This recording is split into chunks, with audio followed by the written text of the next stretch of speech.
Wednesday, April 29th, 2026. Welcome back to the Global Financial Reset, Surviving and Thriving the Transition. We are live, and thank you for being here. Joining me today in just a moment is Brad Wozny and Larry Ballard. So we've got top-tier guests. We're going to go all around the map on things relating to the economy, the political events that affect it as well. So again, joining me is Brad Wozny and Larry Ballard. For those of us struggling to get by with little or no financial assets to protect, most of America at that point, the education that is provided each week in this show benefits each and every one of us. It's not just about protecting the assets, although it is for those that have assets to protect, but it's also about the structures that are changing in this reset that will affect everyone, and in a very positive way as time moves forward. So please continue to follow us each and every week. This show is for all. Where we go one, we go all. Chaos without clarity. Problems without solutions. Steer clear from disruptive fear porn podcasters. Use discernment and do choose wisely. Quick announcement: Juan O'Savin and Chief of Staff, retired Lieutenant Colonel Matt Mack, are hosting the Fraud Fighter Summit. Mark your calendars. You see the shot here. You can screenshot it later. Fraud Fighter Summit. Visit fraudfightersummit.us. June 15th through 17th in Las Vegas. You see it up on the screen. They will be discussing, among other things, the incredible, deeply extensive bond fraud that includes mortgage-backed securities and many other things, municipals and so forth. Bond fraud, government waste, corruption, election fraud, healthcare scams, and much more. So this will be probably sold out very, very quickly. Get the details at fraudfightersummit.us and meet 107. He's got a panel of folks there. You'll look into it when you get to the website. I wanted to get that announcement out there to everybody in the states that can attend. All right. Also, another quick announcement. Everyone can join us from anywhere in the world. Tomorrow, this is April 30th, Thursday, 8 p.m. Eastern. This is our monthly live Patriot Power Hour Q&A, where for one solid hour, in this case, this month, Captain Rob Cunningham will answer your questions in our private Zoom room live. I will be there as your host. You want to participate in this? If you're not already a premium member, you go to jmcbroadcasting.com. Click on Premium Member and learn about it. And if it's for you, come join us. January, when we kicked it off, we had Will Barney. February, Michael Jaco. March, Derek Johnson. This month, Captain Rob Cunningham. And May 28th, 107. So each month we bring in a power guest to answer your questions straight up. So, and of course, everything we produce aside of the premium portal is free to the public. We have a free subscription, jmcbroadcasting.com. Now, saving America and protecting your wealth are not spectator sports. It requires effort and due diligence, then action on your behalf. Action changes things. So it's time. Visit Amazon.com and pick up a copy of my relatively recently published book, Global Financial Reset, Amazon.com. I believe it is 5-star rated. It's a quick read, folks. It's really a manual based on the contents of what we deliver each and every week in this show, and based on the contents of wealthcoachuniversity.com, a site I put together to help us get out of the system during what I call the danger zone while we're resetting systems multiple. This is big. And there are some dangers, and that's why Juan is also holding that Freedom Fighter Summit to expose the problems that are coming in the bond arena. So anyway, pick up a copy of the book if it's of interest to you. It is morning here. I'm in Chiang Mai, Thailand, and we've got a very good show here. Brad Wozny is the host of Sovereign Soul Show, guided by the creed, love, levity, and liberty. A Canadian military veteran, a retired firefighter. Brad served as Canadian infantry soldier and hell attack wildfire firefighter. Prior to 2020, Brad spent years working in Hollywood as a twice-option filmmaker and has also been a Reiki master for over a decade. His diverse background blends service, creativity, and spiritual exploration. Since launching his podcast, now nearing 1,000 episodes in 4 years, Brad has hosted conversations spanning ancient history, current events, and emerging quantum concepts, offering alternative perspectives on global and cultural issues. Also joining, and by the way, I'm sure many of our viewers follow Brad, and we'll talk about his platform a little bit later. Also joining us is Larry Ballard. He's an author who believes that God enables those that he calls.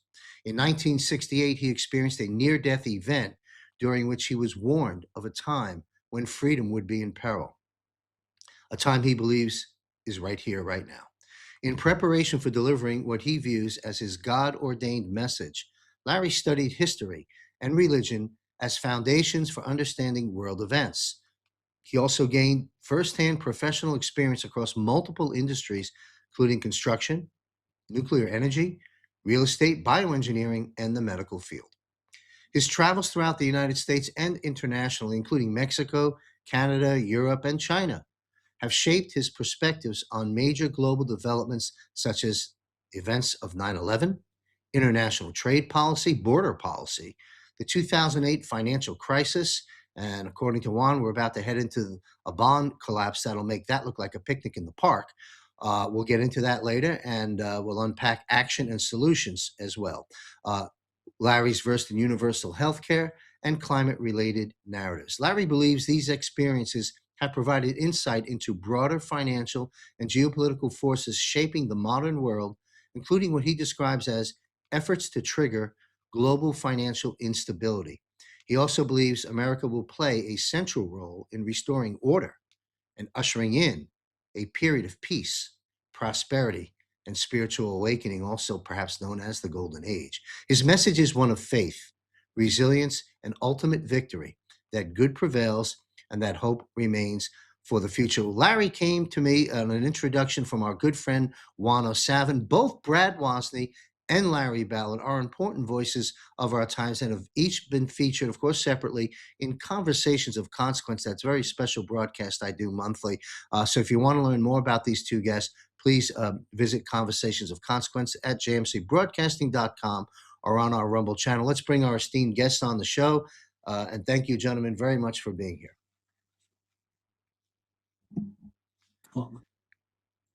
Let's make sure we got sound on Brad. Hello, Brad. How are you, sir? John, it's an honor. Thank you very much. And Larry, it's an honor as well. Thank you very much for your service too, in the truth and the light. Thank you. Larry, I just want to make sure our sounds are in. Say hello. I'm here. And Brad, I'm really Great. looking forward to finding out more about you and visiting your show. It sounds very, very interesting to me. Mahalo. Excellent. Well, this is the place where patriots meet, and we're going to talk about King Charles. King Charles visiting the White House, which is pretty much not a common occurrence. I don't have the stats and facts in front of me, but I think you go as far back as Nixon. I mean, it's been decades since a king, as far as I understand, has sat down with a president and come over to our territory in the White House. And this one, of course, was one for the history books. Again, not a common occurrence. So we'll begin with Brad. What if you've picked up the news on it? It's so fresh and current. Quite frankly, I haven't watched really any of it, just some of the drive-by data because I've been so busy. But I get the gist of it. I'd like to know what your view is. What is the messaging that's being sent here that King Charles has come and sat down here and spoken before us in the White House and in the chamber? What do you make of this?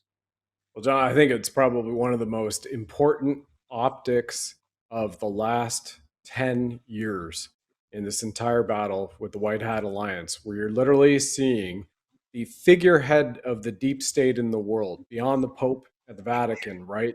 Figurehead.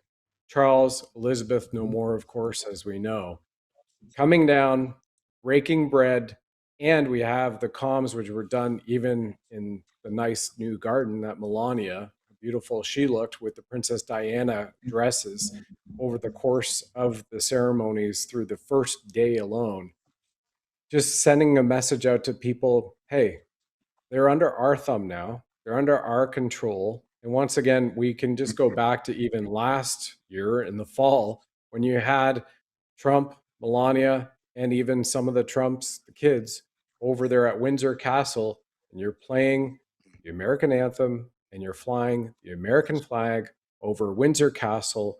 And that's not the real family name, are the Windsors. And we've probably covered that umpteen times over and over again on different the war shows that we do, and other ones Derek and I have done for years, where we go all weekly. And sitting here going, it's over. At a high level, the Commonwealth is done. In the city of London, anybody who's left there is in deep panic, if there is anybody left there, and they're not under white hat control. It's beautiful. Yes, thank you. There were, I did catch a few drive-by images and so forth, and indications from patriots on social media. There's a stack of anomalies to really chew on, of some of the optics that took place, like the 11 candelabras, 11 on each one, 11, right? There was a photograph with the Queen, the King, and our president and our First Lady, and they all had their hands by their side. The King's hands were behind his back. I found that rather symbolic. But there's quite a bit of messaging going on, and I do want to say this, just to poke some fun at it.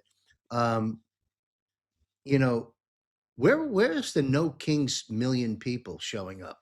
Right. They didn't show up to this event where the King was there. The No Kings decided to stand up and applaud the Kings. Anyway, thank you, Brad, for weighing in. Larry, any comments about what you may have seen or witnessed or know of the very recent visit here now? Well, with King what Brad Charles? said was well put. I can't refrain from going back in history because that's kind of my wheelhouse. You mentioned something that takes us back to our first tell that they capitulated, and that's Derek Johnson and what he did with the capitulation tour, where I remember those pictures where basically Trump, it's 6 foot whatever, is walking with the Queen and she's behind him. And then I remember when he goes up to one of her royal guards and talks to them and stands and his back is to her, and they have quite a lengthy conversation. So there's all that coming back from years ago. And then now we're getting the tells, of course, with the clothes and with what happened in the last day or so. But if we go back a few weeks back, I think that some things that are very significant happened. And we go back to the Bible, there's things that tell us what was going to happen. So let's start there. So let's go back as far as we can. And if you read the book of Revelation, it talks about the combination beast. And in that combination beast, Daniel was told when he wrote his stuff, hey, put it aside. People aren't going to know what it is. They're not going to know what it is. But now we can decipher what those beasts are. And the one in the very front is a lion. And if you go to England and you look at their coat of arms, it's a lion. Everything is a lion. And what is the lion in this combination beast? It's the mouthpiece. And what is the language of England? It's English. And what did the UN declare years ago? It declared that the language of the world was what? English. And if we go back further in the Bible, we go to the Tower of Babel, and God said, if these people have a common language, there is nothing they cannot do. So we've got footprints going back thousands of years leading to it. Then I'm looking at what's been happening in the Iraq War in the last few weeks, and boy, do I see some tells there. We have our alma mater out there, or whatever you want to call it, and Trump says, hey, England, we'd like you to send a couple of carriers over. And they say, well, not our war, right? Not our war. And let's go back even further. And we've got the Strait of Hormuz, and it's kind of blocked, right? Well, why? Oh, because there was a chess move made by England. And what did they say? Lloyd's of London is not going to insure any of those ships, effectively closing the strait, effectively opposing what Donald Trump wanted to have done. And then Donald Trump gets it all done, and in his arrogant, sarcastic way, or bombastic, or whatever you want to say, he says to the people in Europe, which is all the combination of the beast, you've got in that European Union, you've got the mouthpiece, which is the lion, you've got Germany, which is a four-headed beast, and you can tell that because it tells you in the Bible, every time a nation falls, its leader falls or its nation falls, it gets a new head. And in 1989, we had the birth of the Fourth Reich, not the Third Reich. And then Russia is the bear with the mouthpiece. And then we've got the Catholic Church, which is the Vatican. And we've got, of course, we've got the beast. And that's basically the global financial elite that's right there in your Bible. So here's what happened. And then I'm basically done with this. The last thing was Trump, when they finally said, okay, we'll send you a couple of carriers. He says, never mind, we don't need them. So he's outed them. They've outed themselves by what they did, because the whole world, anybody who pays any attention and who knows anything about Iran understands this.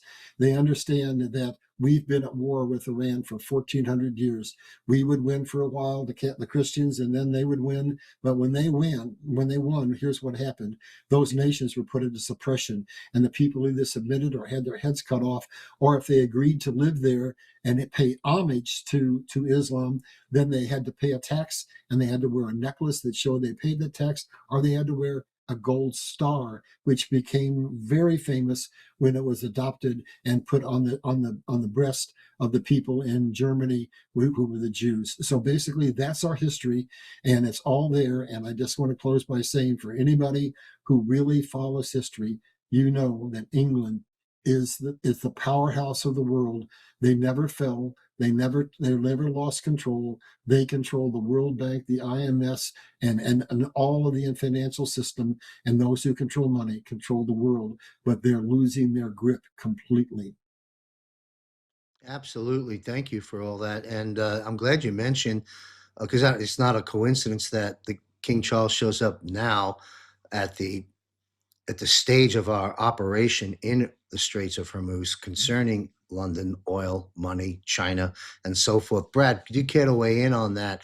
When Brad has frequented our Global Defense War Military panel, where we jump into these issues in far greater detail. Today, we're talking in this broadcast how things relate financially. But Larry opened it up. So why don't you continue down that trajectory? You know, we had the in and out mission in Venezuela, which was huge on multiple fronts. Also the oil. We have Iran. We understand what's going on there. China is now affected by this. Russia, and London's been exposed and being decapitated, and the king shows up at the White House. So what's your elaboration on the plan, this brilliant military operation that's changing how the world functions? That's what's happening. Take it away, Brad. Well, it's going along swimmingly, in my opinion. And I first want to just acknowledge, Larry, what you've done is provided incredible context, both historically and for people and how it relates to them now. And I think that's where we're just taking this. How can you have a conversation at your kitchen table with your kids who are, preteens, maybe 14, 15 to, and that's what I consider a preteen, right? You're getting ready to drive. You got to look ahead. Maybe you're going to go to college. Maybe you're not too sure about what you do for the rest of your life. But how are these events right now going to shape your decisions over the next 4, 5, 6 years of your family? So this is kind of where the stance I'm going to take it from on this show, John, just so your audience knows. And thank you to your audience, by the way, for absolutely crushing it and sharing out your shows here. This content is absolutely prime. And what John has provided here, along with the team behind the scenes, is something that you're not even going to get from the CNN, MSNBCs of the world whatsoever. I mean, you're driving views at a level on your platform that encompass more than they could pull together. So you're probably getting it straight from the horse's mouth on every one of John's guests. So from a contextual standpoint, there's this famous quote that says, if you control the oil, you control the governments of the world. And if you control the money and the food, then you control the people of the world. So when you have it from an oil supply and you have it from the Rockefeller standpoint, that the Rockefellers went in with Standard Oil, they basically, like robber barons, murdered all their competition, bought out the competition, whatever they could, to consolidate it with that octopi type tentacles, that famous graphic before the Federal Reserve was brought around, 1913 Act.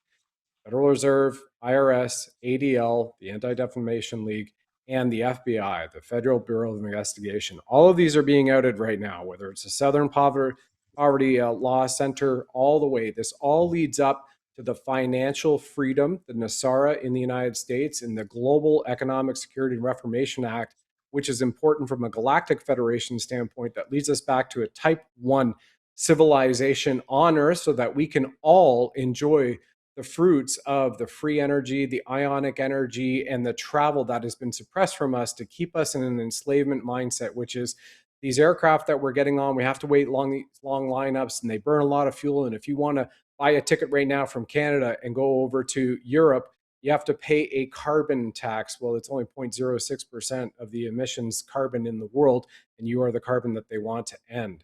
So from a financial standpoint, if they can enslave you with the oil, and then they have the tax enslavement on your straw man from the birth certificate system. Remember, for all the Canadians, you have a social insurance number, an SIN, a SIN, registered at Vital Statistics Canada in Thunder Bay, Ontario, or over in British Columbia, BC. But they then register you in Washington, D.C. under the Crown Corporation of Canada, headquartered on Pennsylvania Avenue at the Canadian Embassy, just like they've been doing for all the Australians and anybody else in the Commonwealth country that is registered in Washington, D.C., which is a subsidiary country, is corporation, not a sovereign nation, a corporation underneath USA Inc., which was established in 1871, which then kicks you over to the City of London for control. Your birth certificate and all of the background history of your family go to the Vatican Bank, and the Vatican has you, and you're traded through the BIS with that social insurance number or social security number in America, and your birth certificate registered number at the BIS on Swift, openly on the stock market, called chattel, corporate chattel. So when I started the Sovereign Soul Show 4 years ago, people were like, many people were blown away that this would ever happen. More conspiracy theories, like I've been calling out mask jabs and all these other things. And guess what? Thanks to the people doing their own research, and I say this to all the men and women with families right now, do not use ChatGPT for what we're covering tonight. Do not use Grok for what we're covering tonight. Because if you go to look for what is the QSIP number, CUSIP, Charlie, Uniform, Sierra, India, Papa, what is your QSIP number? How many hundreds of millions to billions of dollars are you worth? You will be told that that is conspiracy by ChatGPT, Claude, Grok, whatnot. But you could use a Brave browser and you can find out what that is, and you can go get your straw man. So you are breaking down the tax enslavement for America first. And that's when all the rest of the world, whether it's Canada, Australia, New Zealand, they start seeing the amount of money that's coming back to them, the revaluation, which now gets to happen because the Strait of Hormuz is open. The new agreement that's been made with the Strait of Malacca with the Indonesians that Pete Hegseth, Secretary of War, on Monday, while everybody's looking over here with the King and Queen's visit and what's going on with President Trump and Melania, signs an unfettered agreement for access over the airwaves for the United States military to fly at any point in time over Indonesia, which is just kitty corner to where John is right now on this live program. And guess what? The Strait of Malacca is the #1 most trafficked strait and contested strait in the world. And guess who's got the oil tankers who are buying the oil from America right now? Even China. So you want to talk about a global power shift and the dynamics and the freedom that is coming for you to no longer pay income taxes because you have never been required, unless you're a resident of Washington, D.C., or a member of the federal government. You can look at the 16th Amendment. If everybody's still worried about that, the IRS, you can look at IRS subsection 601.602 code. You can see the fact that you're not contracted whatsoever as a sovereign man or woman, and it's all voluntary. And they even put that out there in multiple court cases that have been won in courts. But people still live in a fear. And if anybody wants to go to scripture for a moment, I'll turn it back to John and Larry here. You look at scripture, and the word "do not fear" and "thou shalt not fear" is what you see throughout the Bible. Not do be in fear, not live in fear, but you see the word love on a show that I just wrapped up before this live stream.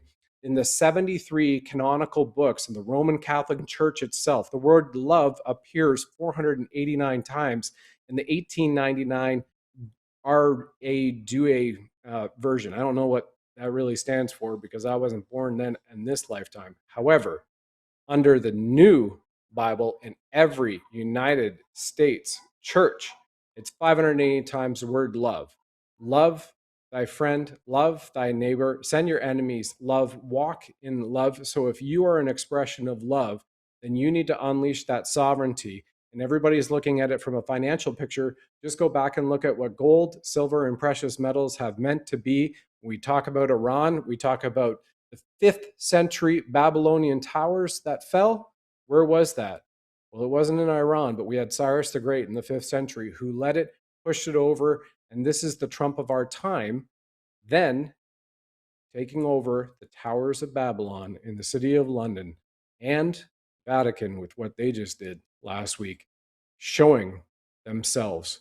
So the emperor has no clothes, I think would be a great apt title for this show tonight, John, or maybe even a subtitle, because that's exactly what we just saw over these last 2 days with King Charles and the King Bee, President Trump himself, being the commander in chief and Thank you. supreme leader of the world.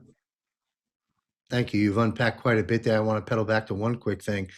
The birth certificate, if Grok goes against that, I say Grok schmock, forget about it, because we've done the homework, and that is a very real subject. And so have you, Brad.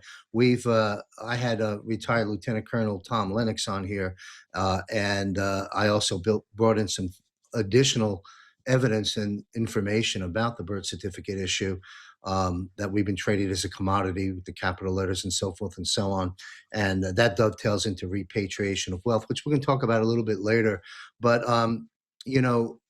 you unpacked a lot of big truths there, big pieces of what has been and what is almost no longer, or in the process of being no longer.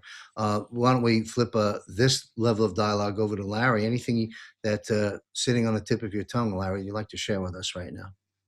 I'm going to comment on two of the things Brad said. We'll go to the Bible first. So basically, what was Christ asked? What's the most important scripture in the Bible? To love the Lord thy God with all thy heart and all thy soul. The second is unto it to love thy neighbor. And so I know you're coming from a spiritual background. So here's what I've concluded in my life. Basically, if we would just as a civilization learn to harm another is to harm ourselves, we'll have peace and prosperity in this world. And then you were talking about the corporation. I'm going to try to take it. You already set that stage beautifully. So now I'm going to go into current times, things that are happening right now, to tie that back to what you said, so we can see both sides of that coin. So I am an unapologetic supporter of Donald Trump, and you're not going to ever stop me from doing that. I believe the man is a genius, and he's got the plan down. So there's a lot of people out there that are coming against him and saying he's going to ruin the world economy. We're going to shut off the oil. Well, you just talked about the Strait of Malacca. It's the exact opposite is happening. The oil is considered to be strategic, and we're going to get control of it. The same thing is going to happen in the Strait of Hormuz. He turned down the latest proposal from Iran that says, no, we're not budging. You're going to get rid of your ability to have a bomb. And he said, you're not going to control the strait. So he's coming in, and not like any other president, he draws a red line. And this is to finally bring peace to the Middle East. All of the nations in the Middle East want peace. They've had nothing but war their entire life, and so all of them are aligned against Iran. And so it's just a foregone conclusion. So now I want to shift it to the economic piece of it. So we go back and when did this war start? Did it start a few weeks ago? No, it started months ago. It started in the planning and the genius of what Donald Trump did. So what was his first play that I could see even then was relating to what was going to happen? He went to Venezuela. Venezuela was a linchpin to this whole thing. So what happened is he went in there and he took Maduro out alive. And now what that gives us is, it gives us a man who's spilling his guts. And we're going to find out that the elections in this country and 71 other countries have been stolen. And what does that do? When I died in 68, God said the time will come when the truth will come out and it will open people's eyes. And so now I want to jump back to something you said, Brad, and that is, we are getting more freedom on the internet than we have. I'm now on YouTube, and I'm not been taken off. But the next mechanism that's going to control us and our freedom of speech is AI. So you need to be careful about AI. But now let's go back to the genius of what Trump did. You didn't see Russia come into this war. You didn't see Japan have a hissy fit. You didn't see China come in. So let's take a step back and look at the role of China. So we think of China as being our greatest enemy. No, we have to realize they're puppeted by England. They're puppeted by the Vatican, and to a degree, they're puppeted by Washington, D.C. Well, I want to go back in time into when Carter was in office, And geopolitically, the world made a change that a lot of people didn't even recognize. What the global financial elite said is America's getting too strong. Yes, they're the world's superpower and they can be our Navy, but they're getting too strong. So under Carter, there was a conscious decision made to create a super capitalist communist economy so that it had the innovation of America and the global control coming out of England to puppet the world. And so now you said something earlier, Brad, about money. And a lot of people say he who controls money controls the world. Well, I take it a little deeper, and you were headed in that direction. Where does the money come from? The money comes from, first of all, having natural resources. So Trump is going all over the world, getting deals for all kinds of natural resources.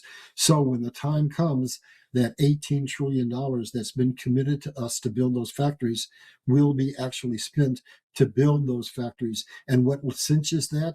It cinches that with what happened with the tariffs, where now what's happening with the tariffs, they're codified.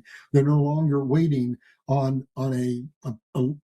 this president to be killed or leave office, and they say, oh, it's just an executive order. We can go back to what we were doing, business as usual. No, we have the legislation that says the United States of America has a pathway to do what Trump's been saying, to do what? Get out from under the cartels, get out from under England and the global financial elite, and go from Internal Revenue Service, that means the IRS, to External Revenue Service, which means that in the future, we're going to have the pathway to go back to when America was founded. And we ran this whole nation and built all the infrastructure that made it the greatest nation in the world based upon what? Based on a simple sales tax. So now I say, where's the money come from? We developed Continental Railroad, so we had access to the natural resources. Trump's going all over the world. Then Trump is basically rebuilding our manufacturing. We were the ones who developed the Industrial Revolution, and that made America the greatest nation in the world in a short span of 34 years. We're on our centennial anniversary. We announced America, the youngest nation in the world, is now the wealthiest. What I'm building is Trump is not guessing. Trump is playing on something that probably 1,000 people listening know what it is. And it's the American economic system, the system that made America the greatest nation in the world. And Trump is just basically reintroducing it. That's why you need to know history. So what's happening basically is we're getting control of the natural resources, control of manufacturing. We're getting 5,915 patents that we can use to have a technological revolution that will absolutely just change everything in the world. And what Trump is doing is coming out against the Green New Deal, against the carbon taxes that you were talking about. And he's saying, oh, the Green New Deal is just nothing. It's absolutely nothing but a mechanism to drive us. And so what we're going to get is we're going to get some of those patents, and we're going to find out that we literally can have clean, virtually free energy. And when that happens, I want to take you through a scenario of what that means to your pocketbook. So we're out from under the Fed. So look at how much money that puts in your pocket. And then I'm going to give you a logistics example of what it means if we get free energy. Let's take an automobile. That automobile was birthed in a strip mine. And when one crane comes down and picks up 10 tons of ore, drops it into a truck that both run on diesel, goes to a smelt, run on coal, goes to a flotilla of boats that send it all over the world. And basically, by the time you're done, the cost of everything you've ever bought or ever will buy was 50, 60, 70% based on energy. That's all going to come. And so now back to the central issue, and I'm going to turn it back over. What Trump has done is he understands that he who controls money controls the world. But the key to that is controlling energy, because I went today and it was $3.85 for gas at my gas station locally here. And basically when those prices go up, it means they control all the necessities of life, because people get into a situation where they can't afford a house, they can't afford groceries, they can't afford medicine, whatever. So what's Trump done? The genius of this act that he's done is he took Venezuela's oil, so that now America produces more oil than anybody else in the world. And he then leveraged it. He said to Russia, you know what? You can sell oil to anybody you want, because we don't want to shut off all these other nations and cause them to put pressure on me to end this war. And then he saw to it that China didn't come in, because he allowed them to have oil. And so now he's controlling the entire situation. And here's the long game that he's playing. He's taking us back in history, and he's doing just what they did in ancient times. He's actually committing a siege against Iran. And they made the mistake that they should have learned from history. You never want to be a nation that has all your wealth tied up in into one thing, into gas and oil. And when that is shut off, and it is shut off now, what happens is the nation starts to starve to death. They're not even able to fill their own tanks because we've got the principal refineries shut down. The grocery stores are becoming vacant. And guess what happens? You've got the radicals that are controlling the government, but under them, you've got the army, the IRCG, just the boots on the ground. They're not getting paid. How long do you think it's going to be before they desert? They're already beginning to desert, and the people hate them. So I see the end of this war coming in this way. It's an economic move that's going to end this war. Not more bombing, not more. It's just basically bleed them to death. Just exactly what he's doing in Cuba. So this whole strategy goes back and understands history and understands logistics. It understands everything that is responsible for controlling the economic systems of the world. Trump is a genius. Back to you. Well said. Trump is a genius. Makes sense in my book. Also, the anointed one, who we put in office all 3 times. And thank goodness for that. 45 dash. Thank you, Derek Johnson. 47. Couple of pedal backs before I have Brad weigh in. Wozny and Larry has stated, I don't have the quote in front of me, so I'll paraphrase it. With all we've been through and what lies ahead, the financial arena is really going to be the biggest issue of concern, to your point a moment ago, Larry. Also, energy, the themes thus far surrounded by the military actions we've taken and the conversations we've had, all is surrounding the subject of money, but energy, right? Natural resources and energy that you've both touched on. And it's probably not a coincidence that Q, the greatest open source military intelligence operation of our time, was born and raised and housed out of the Department of Energy. Kind of interesting there. And one last thing that hit me when you were speaking is Ron often quotes this, but he's quoting Reagan. And Reagan said, "The business of America is business." And that's exactly what Trump is taking care of, all the big issues that you gentlemen just raised, so that we can get back to the business of business. And it's going to be phenomenal. Right now, I know a lot of people are commenting on the chat fields going, I can't pay my bills. When are we getting the refunds? And what about the money and all that stuff? And we're going to get there in a few moments, folks. But laying the groundwork from historical, political, and biblical sense is the best place to start. And I'm glad you gentlemen took us there. Brad, do you have any follow-up on that before I take us into slightly new territory? Go ahead with the great new territory. Larry just covered it succinctly, and all I would be doing would be spitballing what Larry's already saying. Your audience is intelligent, and I just want to echo that. Yeah, President Trump is a freaking genius, as well as the incredible white hats and the team behind him, and the Q movement is powerful. Yes. Yeah, this is, as we know, and I know our audience knows, this has been many years in the making, very precise military intelligence operation. The things we see unfolding today were thought out many years ago, and that's why we were able to get in and out of Venezuela in the snap of a finger, and change the whole world in the process of right now in the Straits of Hormuz. Let's switch gears. Let's go a little granular into a subject called money. How could you best, Brad, connect the dots? Yeah, money. What is money, right? Well, money for us has been debt, and there hasn't been any money since 1913. But how can you best connect the dots for our viewers as to what is, and they're very well educated. We've had folks like yourself and many great guests here, but I always like to take it a different angle, a little deeper each time.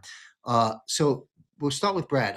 How could you best connect the dots for our viewers as to what is happening in this global financial reset? And I call it a GFR. A lot of folks say you should call it the global currency reset. Yes, true. We are having a global currency reset, but that's a microcosm of the global financial reset, because we're resetting the entire financial systems on the planet.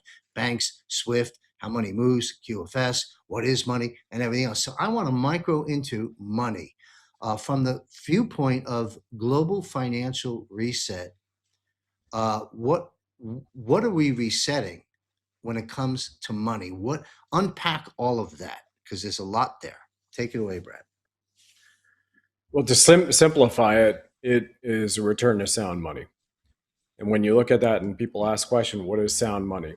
Then you need something that has a storage of value, which has stood the test of time. It's went against stock markets, it's went against, and it's exchanged across sovereign nations and countries. And there's a distinct difference between both of them.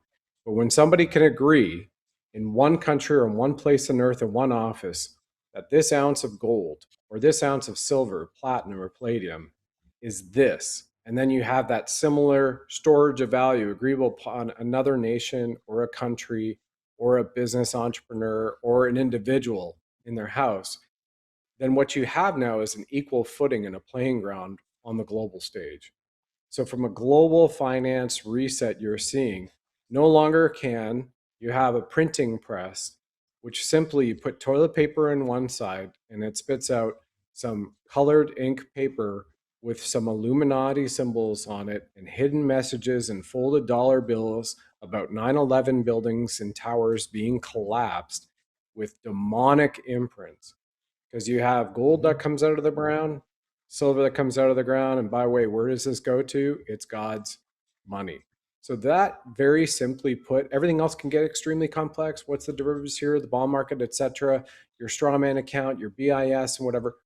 Bottom line, the world is waking up to sound money, and the theft of that money, especially for America, which is well documented everywhere, was the theft of America's gold in 1933, where they repriced it and gave themselves a pay raise in 1934. And this has been beaten almost like a dead horse right now. But for anybody listening for the first time, very brief synopsis is this. In 1933, America was really going off the gold standard because you had Roosevelt in there who was supplanted and sat there and went, you know what, with the barrel of a gun, with the threat of $10,000 fine, this is in the dirty 30s era, you must turn in by executive order all of the gold and any precious metals your family has at the nearest Federal Reserve. You all can look this up. Even Grok admits this one, by the way. I tested this 3 months ago. You all have to turn it into the nearest Federal Reserve bank in exchange for US Federal Reserve notes. And we guarantee a payment of $24.50 on every ounce of gold. And then 10 months later, they gave it all a pay raise. And the American Treasury said, well, gold is now set to here in 1934 at $32.50 value, which then since 1938, I believe, is sitting at $44, still as a statute today, which is probably why J.D. Vance came out and said, we're going to have to look at price floor on silver and other precious metals, right? Well, they stole the money. They took the greenbacks from everybody that did not want it. They brought in a social security system and they signed you up to it and they made sure that you were taxed. All right, so I'm giving it the very layman's terms here now. So everybody who is in a country, not a sovereign nation, a country that does not allow you to profit from the business of that nation, you are in tax enslavement, you're worrying about your bills, and you do not likely have gold, silver, or precious metals whatsoever, which has stood the test of time from a valuation standpoint, right? Now from that, you look at the derivatives, the bonds market, and the collapse that's coming from there.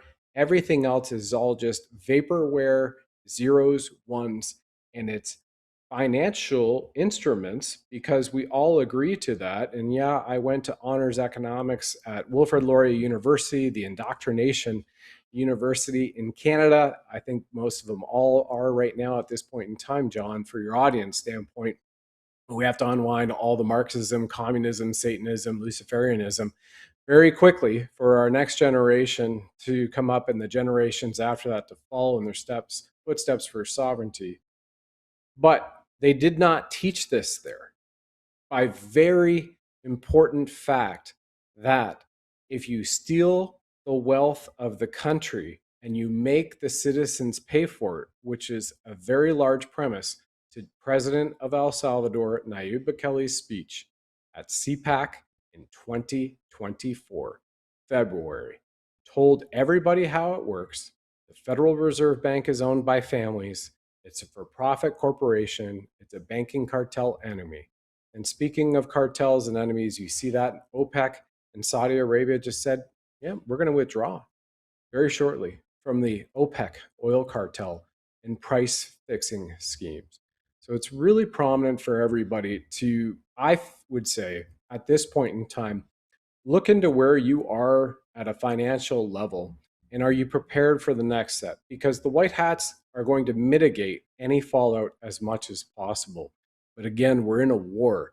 It is a spiritual war always, first and foremost, but that spiritual war is felt all across the economic, the physical, the mental, psychological, and then, of course, the emotional. So you have to sit here and go, all right, just in case shit hits the fan, what is my backup plan for a month? What is my backup plan in my community if it goes 3 months, right? And everybody needs to have that. And I'm not a financial advisor or an economist, and my goodness, boy, do I ever not want to be one, because I didn't follow down that indoctrination road. I kind of had my red pills waking me up to what the truth was. And thanks to E.W. Griffin in 2005, The Creature of Jekyll Island, that was the big one for me. And I have not had to volunteer myself in the system since 2008. So I hope everybody is aware of the sound money returning. And you just look at the big players, and I'll turn it back to you, John and Larry, now.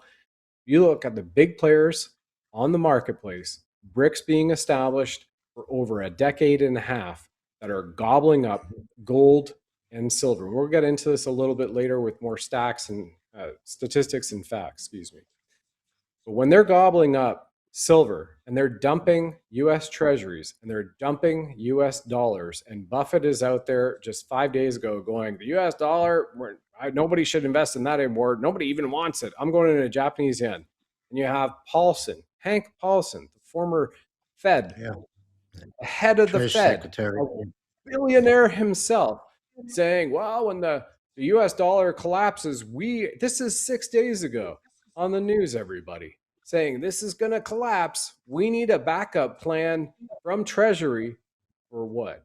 It's going to the new American currency on July 4th, already announced by the US Treasury just 5 weeks ago. But there will be, I believe, some pain until this ship is completely righted itself, and then every nation and every individual falls behind it, and every country collapses and reforms into a sovereign nation. John. Well said. Thank you. A couple of quick follow-ups, and we'll turn it over to Larry. We are going to delve into gold and silver in more detail a little bit later.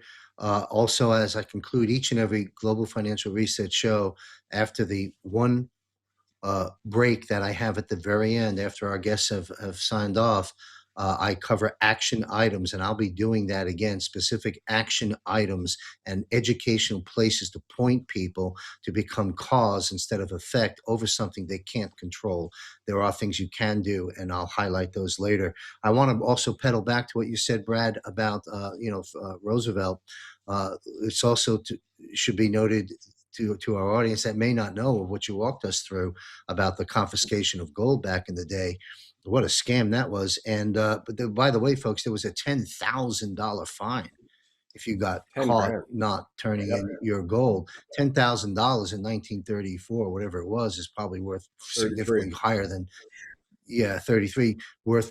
I mean, that's like equivalent of, who knows what, 100,000 today. It's a big fine.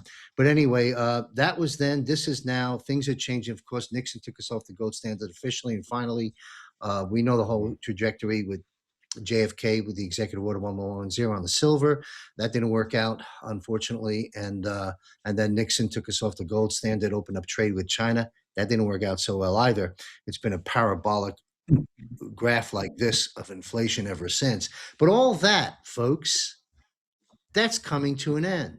That's what Orange Man Bad is taking care of. He's fixing and healing the world. And the people are going to find out and bask in the benefit of that, like a beautiful day at the beach. And that's coming down the line, not too far from now. I want to take us into 3 granular questions related to this Fed Reserve, the IRS, that are your opinions, and I know it's on the mind of everyone listening.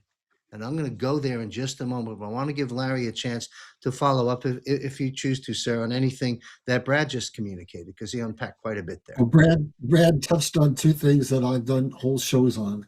So I'm kind of maybe going to get too deep into this, but I'm going to elaborate on two of the things that you said. I usually spend an hour on each one of these. So let's see if I can be concise. So I usually try to pull all of my knowledge together and see pieces as if I'm looking down from 50,000 feet up. So in terms of the collapses, I've seen a pattern. You alluded to it, but I'm going to elaborate on it a little further. What they do is they always leave the precious metals on the books at a very low price, because what they want to do is when the system starts to fall because people can't afford anything anymore, they always revalue the precious metals, the gold and the silver. And what does that do? That has a specific strategy. It doesn't pay any of our debt off. But what it does is it causes inflation, and that inflation then allows them to pay back that debt in devalued currency. So that's what they do. That's what they've done before. That's what they're doing right now. Trump doesn't have any control over this first piece of what I'm going to talk about. They're doing it again. Why? Because they've had gold held on the treasuries at $42, and Trump is saying we're going to revalue it up to maybe 20,000, and then he's going to go out and he's going to confiscate on the debt clock. Right now, we have confiscated $9.1 trillion from the bad guys already. So he's saying that all the Bitcoin we have was bought with confiscated money, and now he's saying what? That Bitcoin's going to go to $1 million, right? Well, all of that creates a reserve that starts to give people some confidence in the US dollar and mitigates the collapse that's coming from the bonds. And then I want to bring in another thing. If you think that we don't have the money to basically the resources to back our currency, then folks, you're not watching. Basically, Russia is leaving BRICS. India is leaving BRICS. We have more gold than anybody in the world. This is all a chess game. When the time comes, Trump is going to pop in and he's going to say, America is now on a gold standard. We're going to have pain, as you read, but we're going to walk into this. Now, here's where I want to make the deviance. That's what was done before. Basically, create that inflation and pay the debt down. Now, Trump is forced to do that. He's forced to do it. We're going to have inflation. He's bringing in a new head of the Fed. He's going to lower the interest rates. That's because we're going to have to refinance a lot of our debt, but that's going to cause inflation. And that's going to be the scary part. But now let's just review Trump's report card, if you will. And you'll see that he's doing something nobody else has done. He's going to build America faster and bigger and better than it's ever been built before. It's going to be the industrial revolution on steroids. So he's got $18 trillion committed to build new factories. He's basically getting rid of all of the regulations that keep us from building it. He's got 5,915 new technologically innovative patents that are going to come out. He's doing international deals all over the world for the resources that you have to have so you can build those factories. What else is he doing? Access to non-polluting energy. And we already talked about what that's going to do. That's going to mean everything you buy the rest of your life is going to be a fraction of what it is right now. And he's going to replace the federal income tax, with the external income tax, put us on a tax system that we had in the beginning, where it's just based off of revenue, some tariffs, and it's an external revenue service. This is very important. Once he establishes confidence in the dollar, because he's put us back on a gold standard, and once our factories are being built, he's going to reach out to the unbanked. And there's about 3 billion people in Africa and China and other nations of the world. And now an America that they trust from a moral standpoint, from an economic standpoint, from the basis that we've been the least invasive nation in the world. And what's he going to do? Make us a crypto capital of the world. So we're going to get those people coming to us because we have a sound economy now, because he's going to reverse everything. And this is America, based on Trump's plan, is the only nation in the world that is possible of taking the world from the brink of an economic catastrophic collapse, which is what's coming with this bond market, and basically reverse it. So all of those things are coming, and even more. So let's see, I've got a cheat sheet in front of me. I pulled up a slide from one of my other shows when you were talking. He's negotiating a new trade deal with Mexico and China because I'm not China, Mexico and Canada, so that becomes more equitable as well. And he's going to end Western hegemony. So what's that about? That is going to change the dynamics of the entire structure of the world. So I want to bring this in real quickly. So you need to look at the world. I've done an entire hour and a half long shows on this. The world needs to be looked at in 5 pieces right now. So what's happening in most of the world is they're losing their power. The sources that wanted to be the leaders of the world are now going to become regional powers. The EU is falling apart, and China is losing all of its trade, and it's going to all of its neighbors, meaning that power is being disseminated. And basically, you've got the Middle East, and they're pretty much diversified. They're going to come out of this pretty well. They're not depending on just oil. And then you go to Africa, and what happened is they figured out what was done to them by China, and Trump is going to be welcome to come in there if he does this, if he stops doing Western hegemony. And now we look at what's emerging. And again, this is a very brief overview, but Trump is going to bring all of those things in, build our economy, make people confidence in the dollar and in America as the only nation that can restore. And then we're going to look at what America's dominance looks like.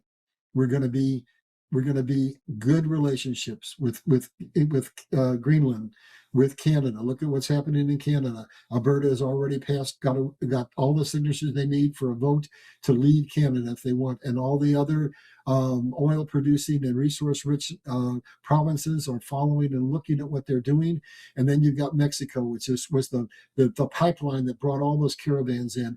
And Trump is leveraging and doing a new economic deal. He's coming after all the cartels and declaring that they are terrorist organizations.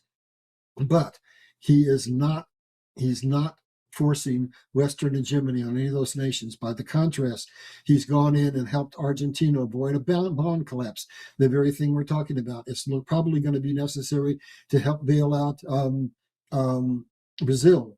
So now, if we are truly the friends of everybody in our hemisphere, and we're of course going to be friends with Australia, and we're going to have an opportunity to get access to the resources in Africa, at least some of them, what you see emerging is that the entire Western hemisphere is consolidating power, building power, where the whole eastern portion of the world, the power is being disseminated through multiple regional forces. So you're not going to see the world run by England. You're not going to see it run by Russia. You're not going to see it run by China. We're not going to come out of this as the sole power of the world anymore. We're not going to have a monolithic, one world government. But what we are going to come out with is America is still going to be the economic and innovative leader of the world. Probably 40 or 50% of everything that's bought in the world will be bought with US dollars, because we'll be backed by gold, and because we're going to be the crypto capital of the world. And so America is going to be the number one currency, the number one nation, and it will share that power with Russia and China and India and some others. So the whole world is changing, and while the rest of the world is basically being fractionalized, America is rebuilding its strength. So a rebuilt, strong America will help all of the nations of the world to basically be able to walk us into this new era of peace and prosperity. With that, I'll turn it back to you guys. That was something that I felt needed to be said. It's a little complicated. I deal with it much more thoroughly in hour-long shows, but that kind of gives you the idea. That was so well presented and so well said. And we're going to talk about Restore the Republic with Larry Ballard and the work Larry's doing, as well as the endeavors of Brad, who knows a thing or two firsthand about Canada, which I'm sure you by all means can comment on.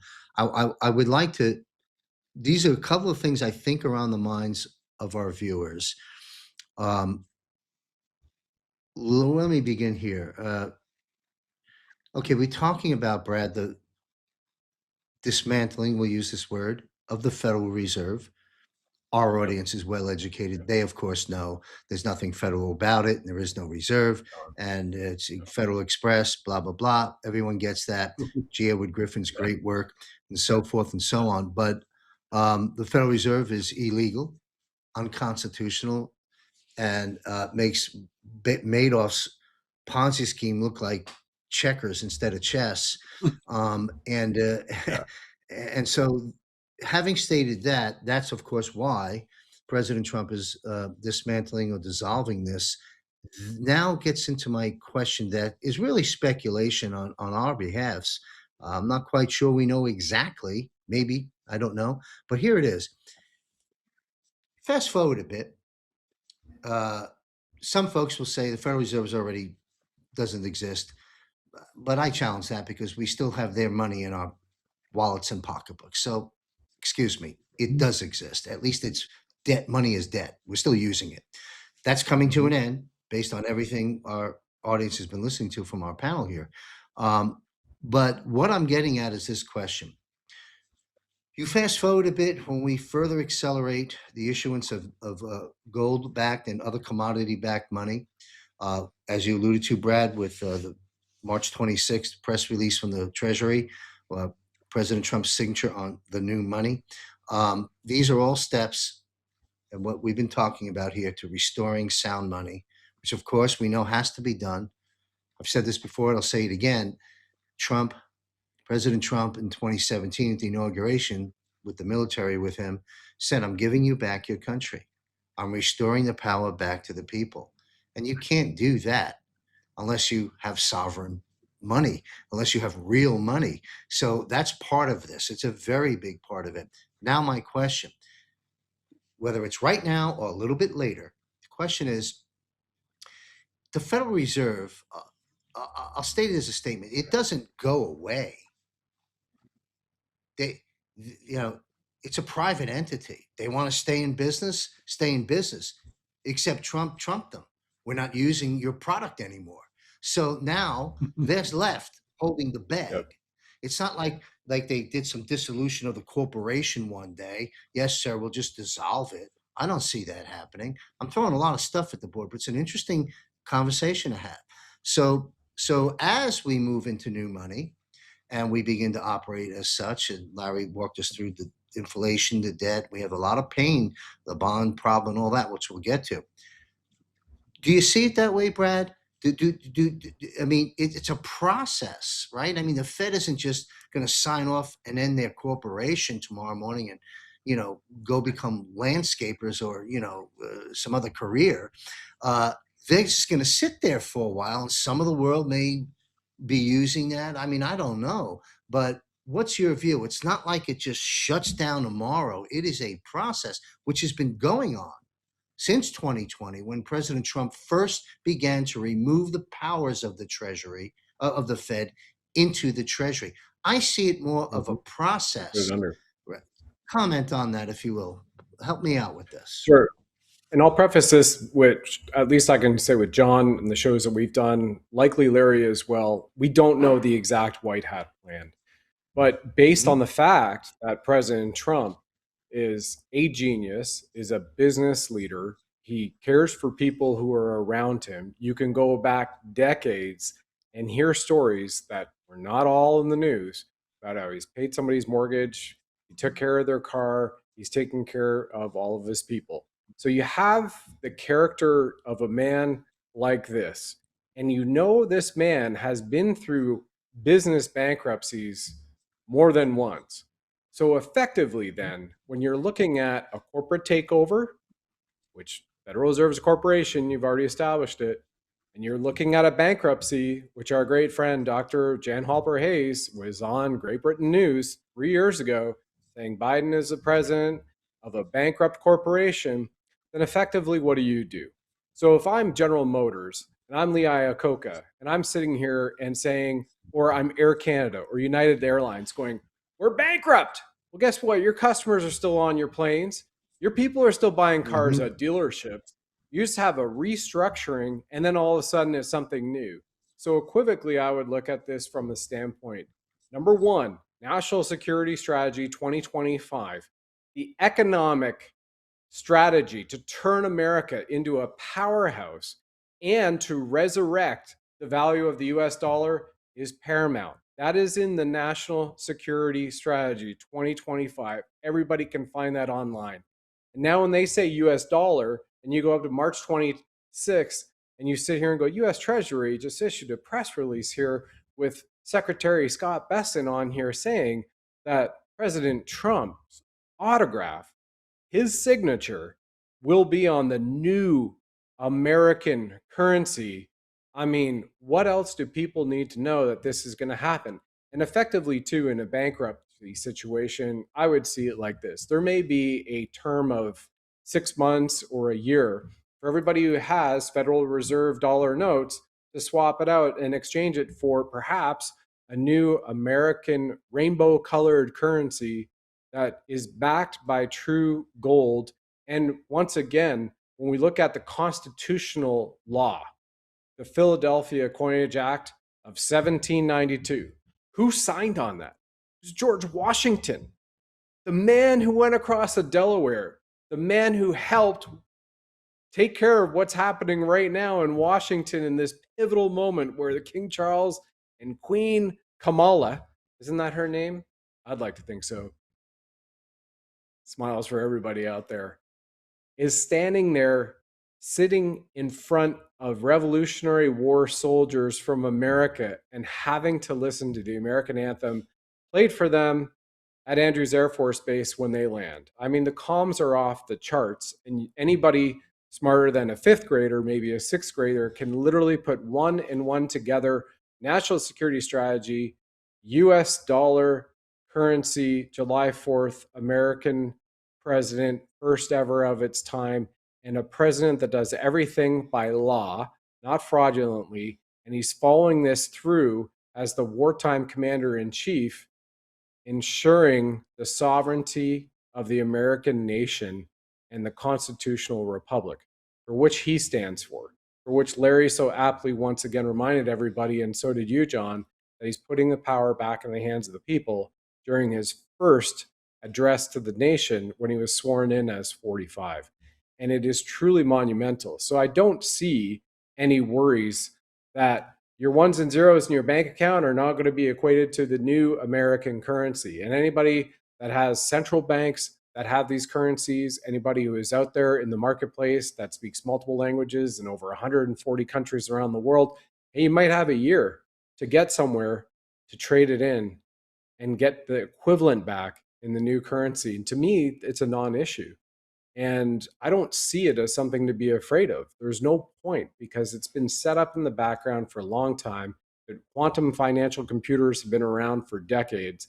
And if anybody isn't aware of that, President Trump pointed that out in January of this year, that quantum computers have been around since the time I was born. That man is over 80 years old right now. So they have this in hand. And I think the important part is that people are taking care of themselves and taking care of their community, John, and preparing for everything. Because as I learned in the Canadian military, it was the rule of 7 Ps. The law of 7 Ps is also known this way too. Proper previous planning prevents a piss poor performance. And the white hats have been busy pumping this out here. And Wano Savin is a white hat and is the man when we were together in Anaheim, California, who said at that point in time, aside from Scavino, I have the most access to President Trump. And when Wano Savin is telling you, like he did last year, said, you know what, silver is going to hit $50 an ounce by the end of the summer. And 3.5 weeks later, it hit it. And this is trading at 35 and 38. And people are going, you're crazy. Well, this man has been calling it by the book. And I would listen to him and this show. And people, don't move forward in fear. Just be prepared because that tsunami is going to hit globally. Things are going to switch for the black hats and for the deep state. And you, if you're a sovereign man or woman, a living, breathing family on the land of wherever you are prepared. You're going to be celebrating, just like you said, John, at a great day at the beach. But hopefully there's going to be some mermaids, there's going to be some champagne and Dom Perignon spreading out here. I'm just having a little bit of fun with everybody. It's going to be a great time. And that is the land of peace and prosperity that we need in the Global Economic Security and Reparation Act that is signed by multiple nations as they return to the sovereign nationhood or they become an American territory or the 51st state, 52nd, 54th, and goes on. Because once again, we had 77 stars on the American flag 2 years ago, August, when President Trump was getting this speech at the Fraternal Order of Police. And they were putting that in front of everybody's faces on purpose. Back to you, gentlemen. Wow. You unpacked quite a bit. You know, folks, you can take any one question I've asked, any one panel of guests, and just listen to that over and over again. There's a lot of good data coming at you. Now, some of folks may be aware of this, a lot of folks aren't, and some are commentary and analysis and opinions, but this is very, very good information, Brad. Thank you. And you mentioned the National Security Strategy book.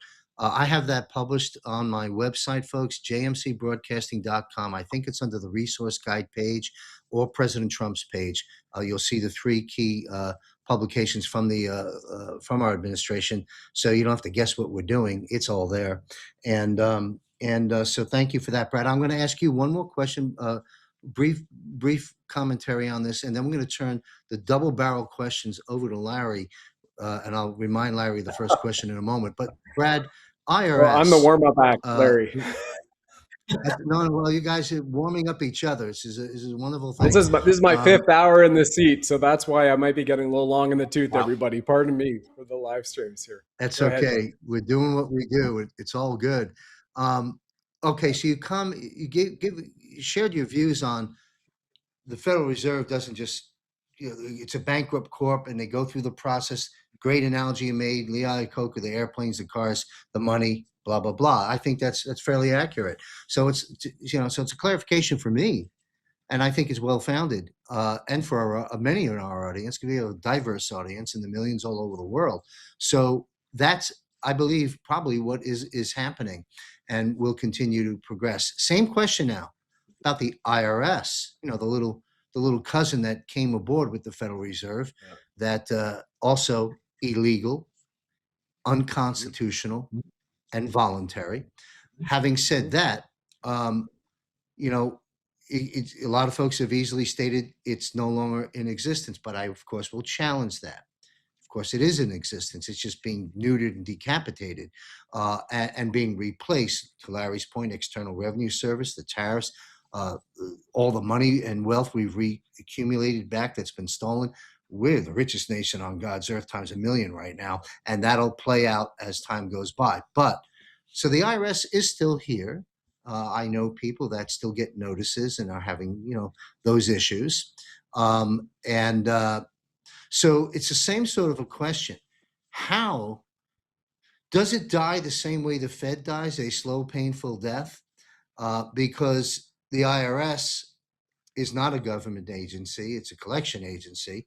And it's outside the Constitution, and it's outside the law of the land. And so as President Trump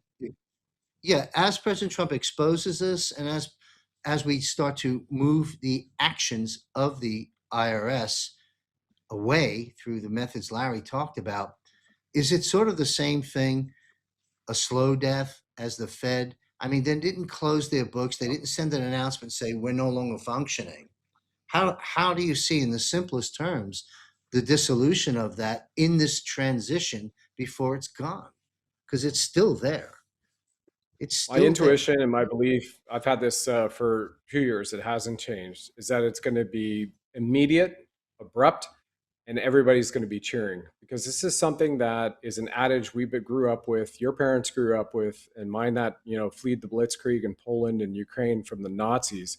That same Waffen SS battalion commander of 92 years old in Ottawa Parliament that was applauded by Justin Trudeau, Pierre Poilievre, and all of them. They grew up with the adage of you can never escape death and taxes. Well, just imagine what happens when President Trump sits here and says, we're returning to constitutional money, sound money. This is the new American currency. And oh, by the way, since the Federal Reserve 1913 Act that came in and brought it in is a corporation that's been under the Treasury since 2019, we have so much money. He's been continuing to pound this. We have so much money that you will be getting money back from the IRS. And you know what? We've looked at it and we've decided that we really don't think you need to pay income taxes anymore. He's been building that narrative up for 2 years, by the way, starting with the no money, no tips since July of 2024. And then President Trump just sits there and flips a switch and goes, you know what? We have so much money coming in. We're the wealthiest nation on earth, as we should be. We are one nation under God, rededicated in May 17th. which is the Day of Repentance that George Washington put forward there 250 years ago. It's amazing to watch all this come full circle as bookends, and everybody will love him. I mean, how can you break the cognitive dissonance and the MK Ultra type of conditioning of people that they must pay taxes, and then you sit there and you tell them that no, you don't, no, you don't, no, you don't. You have generational epigenetic core in your DNA. Can't escape death or taxes, death or taxes. And then you take this off the table. That is a true feeling of liberty right now for the people in America. Yeah. And then for the people around the world who are in Venezuela's and China's and Britain, the UK, that are still dealing with this real terrible stuff going on, right? We have the immigration, we have MAID. We just had Bobby Kennedy last week say there that the law is abhorrent in Canada, that they've murdered 90,000 people. And on come back from it from the financial standpoint, people go, right now they're saying, yeah, maybe I want to vote in another prime minister of Canada, but look what America is doing. We want America. America, would you finally just take us? We're so sick of this because Canadians are leaving America. Canadians are leaving Canada in droves right now. Many of them are looking for asylum. They wouldn't even take my asylum claim 2 years ago, right? But before that goes anywhere, it has to be America, and it has to be President Trump, and it has to be shown that the George Washington of our time, POTUS 45-47, is the man who is freeing the people, God's people, with God's money. And it can't get any grander or better than that, in my opinion, John. It'll be Beautiful. swift. God bless you. Well said. Truth bombs. Larry, if you wouldn't mind, I'm sure you want to comment on a lot of things, please do. But my questions, as Brad has addressed really well, we're talking about the how of the Federal Reserve going away, the how of the IRS going away. How do you see it playing out? Do you concur with Brad's analysis or want to contribute to that in any way, shape, or form? Well, I agree with a lot of what he said, but this is the one place I want to give a caveat. I think we're all speculating on this particular topic. Yeah. And there's going to be differences of opinions. So I'm going to start by going back, and I'm going to say, what happens when that money goes away, when the Fed goes away, when the IRS goes away? The fiat currency allows the government to create a situation where they drive us into debt. And what they're able to do is then create a big bubble and pop it anytime they want. And they therefore can trigger inflation, deflation, wage suppression, financial collapse. You losing your home, you're losing everything you have. And that cycle goes on and on and on. They can't do that when we go to sovereign currency. But where I'm going to differ a little bit, I don't think Brad said anything was wrong, but I approach things a little bit differently. I always go to the Bible, and the Bible says always look for the root cause of a thing. So I'm going to bring the root cause into this conversation. And I'm going to say the source for the money is what? Is basically gold. That's what we've used as a standard, right? But now in an economic era that's emerging, that's going to create a new economic revolution, I think that gold is just one component. I think the more significant component now it's shifting is silver, because we're going to have a new industrial revolution and we're going to have lots and lots of silver. But then where does the value of money go even further than that? It's all of the resources that God created. It's basically water. And then we have a critical water shortage. That's what's facing the world. That's the greatest threat we have right now, not the phony carbon footprint. So basically what you have in this new economy is things that cannot be controlled and manipulated. They can't create wage suppression and financial collapses and boom and bust periods, because each one of those things has a necessity. It's basically tied to part of the necessities of life. It has intrinsic value in and of itself. We have to have wheat, we have to have barley, we have to have the metals, we have to have the resources to manufacture. Trump's going out and getting all of that. He's going out. So it starts with this reformation that we have by getting all of the natural resources. We were dependent on other nations for natural resources. Then what is he doing? He's coming in and he's saying, we allowed them to control us by having places in the world where there were finished goods, like computer chips, that they could use to control us. He's getting rid of that. He's bringing computer chips to the United States, more diversification. And basically, we're going to go deeper and deeper and down into where we understand that everything that God made was made in abundance. I think we're going to have a completely new economic system that comes out of this. And here's what God showed me way back in 68. The kingdoms of man are going to fall. That means capitalism. By the way, we haven't had capitalism in all of my lifetime. We've had crony capitalism because it's controlled. But capitalism basically is based upon greed, and it's based on wasting the natural resources that God gave us. Communism is based on suppression. It's going to fall. So God showed me in 1968 there would be a new technology, i.e., the quantum computing and XRP and the ledger that we have with blockchain that can instantaneously give us voter integrity and end all the money laundering and the human trafficking and everything. So that technology is on the scene right now for the first time in my lifetime, and it's going to change everything. So here's what I think is coming. Now, this is not this week, this month, next year. It's going to take some time. But what's going to happen is we're going to go into a completely new economic system based on God's principles. And what we're going to do is we're going to have natural resources shared with every nation of the world. Trump's been talking about this. And we go back and we had Lincoln. Lincoln said that he feared for our great nation because of the formation of banks and corporations that would eventually take over everything. So if we have this new technology that gives us voting integrity, and now we have politicians that have been removed because they didn't represent us, and we have people in that are representing our best interests, anything is possible.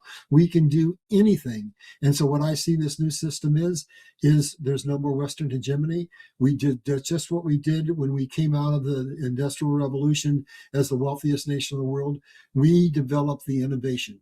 We are going to be the innovators of the world that's going to pull the world out through massive introductions of new revolutionary technology.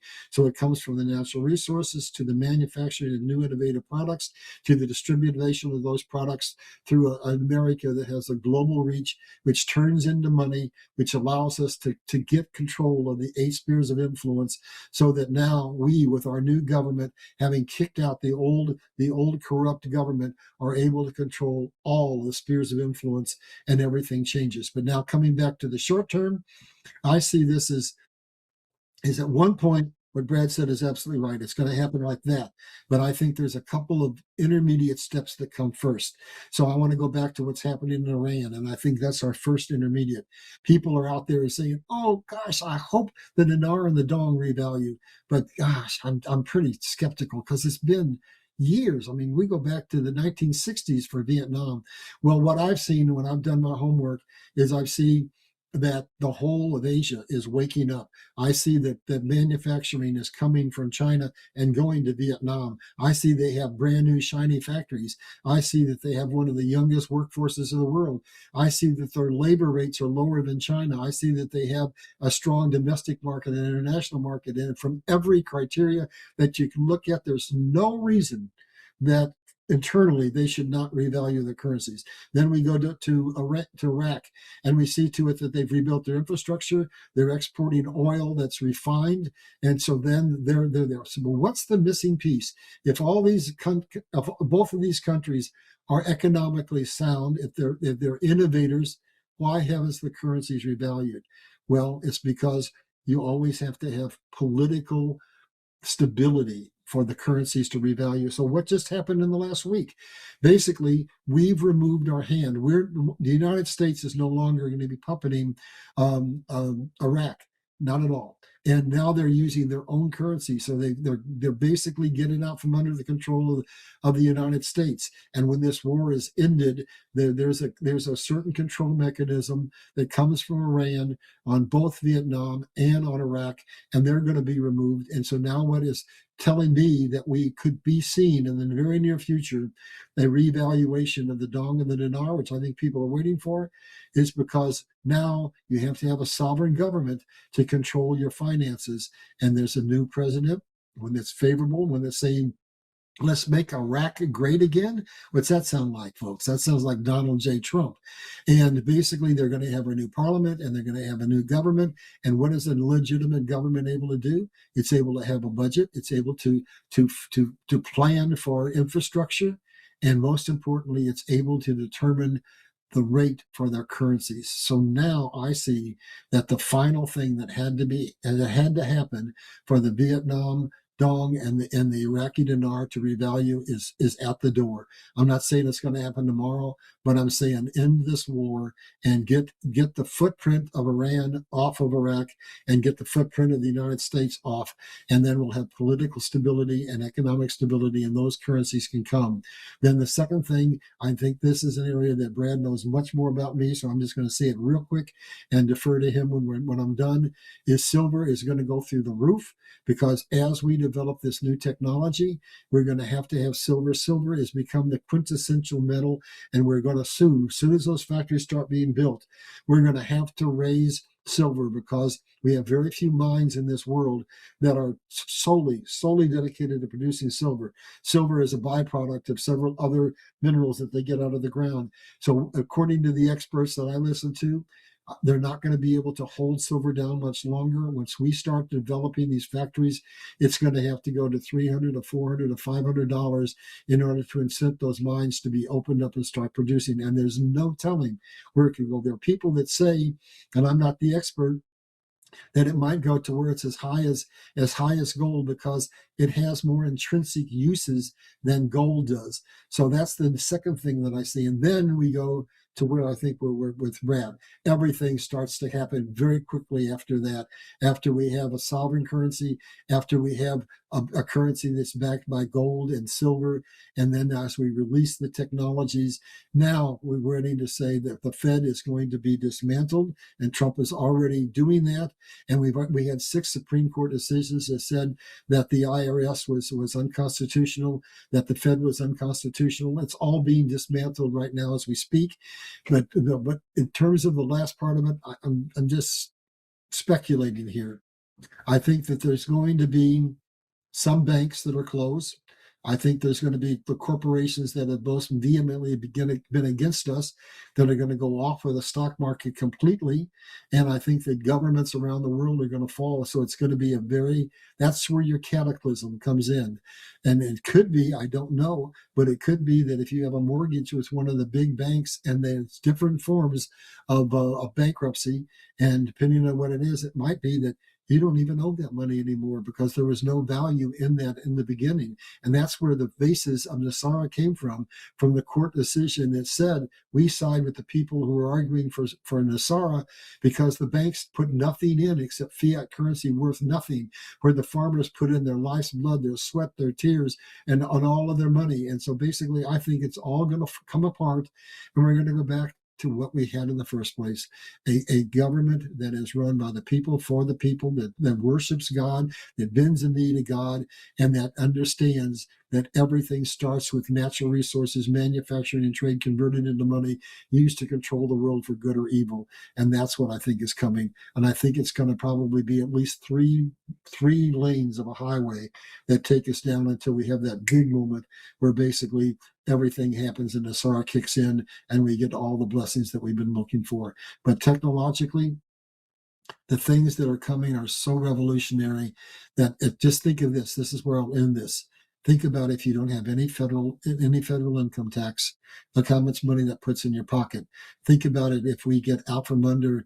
The bond issue is basically tied to schools. And if we get out of property tax, now you're not paying property tax, you're not paying federal income tax. And now if you're buying goods that are made with virtually clean, free energy, the goods that you buy are going to be 40, 50, 60, 70% less, depending on how complex the logistics chain is.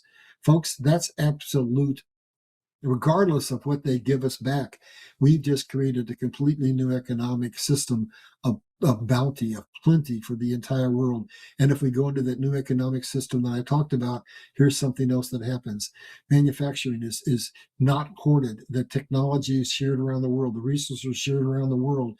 And we go to building things that can last forever. There are places built in the Middle East that are 4,000 years old. Automobiles can be built to last 100 years. Houses can be built.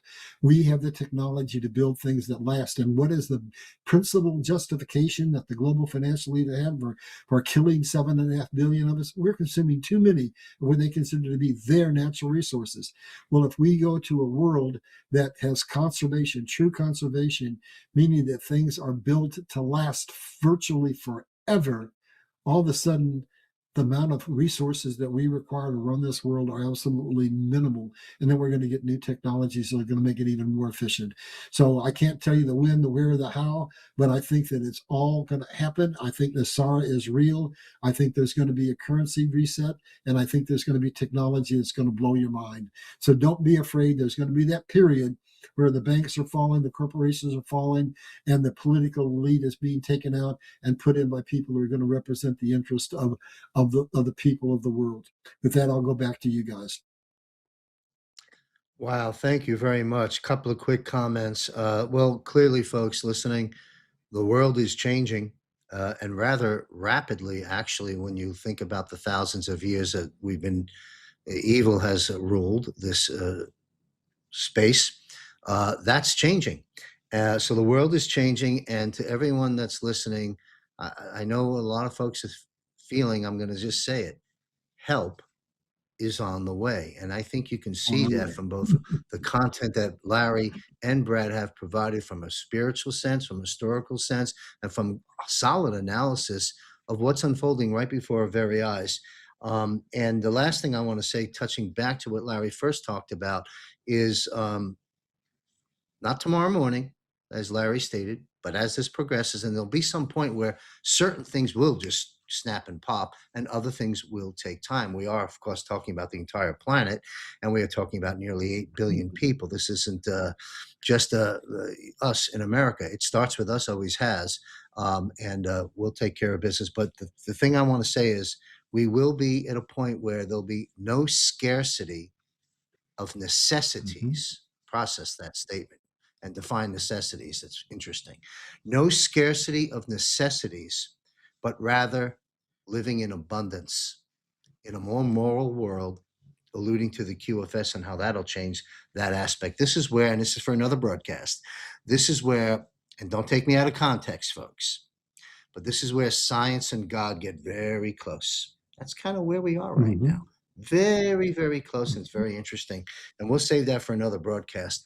We're now touching into hour 2, or 90 minutes into the broadcast. I've got a few more subjects I'd like to touch on, where each of you can unpack hours of content for us. But let's get our answers concise to 3 or 4 minutes so we can cover the few more subjects and then wrap up the broadcast. And I greatly appreciate each of you, gentlemen.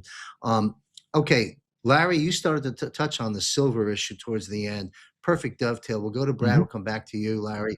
I know you've been following, Brad, the silver, the naked shorts of the banks, the debacle, the game that's coming to an end that the central banks have been doing to manipulate the value of gold and silver forever. Talk to us about that. Where are we at right now? Because silver's, they've managed to keep it 72, 76, 74, gold 44, 47, 48. There seems to be still some of the mechanics in play of old day that are still keeping and controlling these values. Do you see it that way? How much more time does the central bank have? Break that down for us, because each of you gentlemen, as well as 107 and many other people, even Jamie Dimon, who's on the other opposite side of everything from us, people know the gig is up, the game is over, and analysts worth their salt throughout the world all have gold and silver going through the roof. But I'd like you, Brad, to break it down from your view, your perspective, and your opinion and your analysis of when is this game going to finally end, and when does gold and silver catapult? Anything you can contribute to that, and again, 3-4 minutes plus to take this on. Yeah, certainly, John. Be happy to. And just so everybody knows, this is like a master class that, especially with what Larry just covered right now, to unpack, you might want to go through this a few more times. This is a master class in sound money. And this is not where we're headed. This is what we're in right now as it's playing out and being unveiled. And to answer your question, it'll be very simple, John. Going back to the coinage act of 1792, right? Bimetallic. The ratio is 15-1, silver to gold. Now, for example, if gold goes to 20 grand, and just so you know, Robert Kiyosaki, who's a friend of President Trump, a former United States Marine, a Vietnam veteran, rich dad, poor dad himself, right, owns 2 gold mines and a silver mine, and has been out there for years.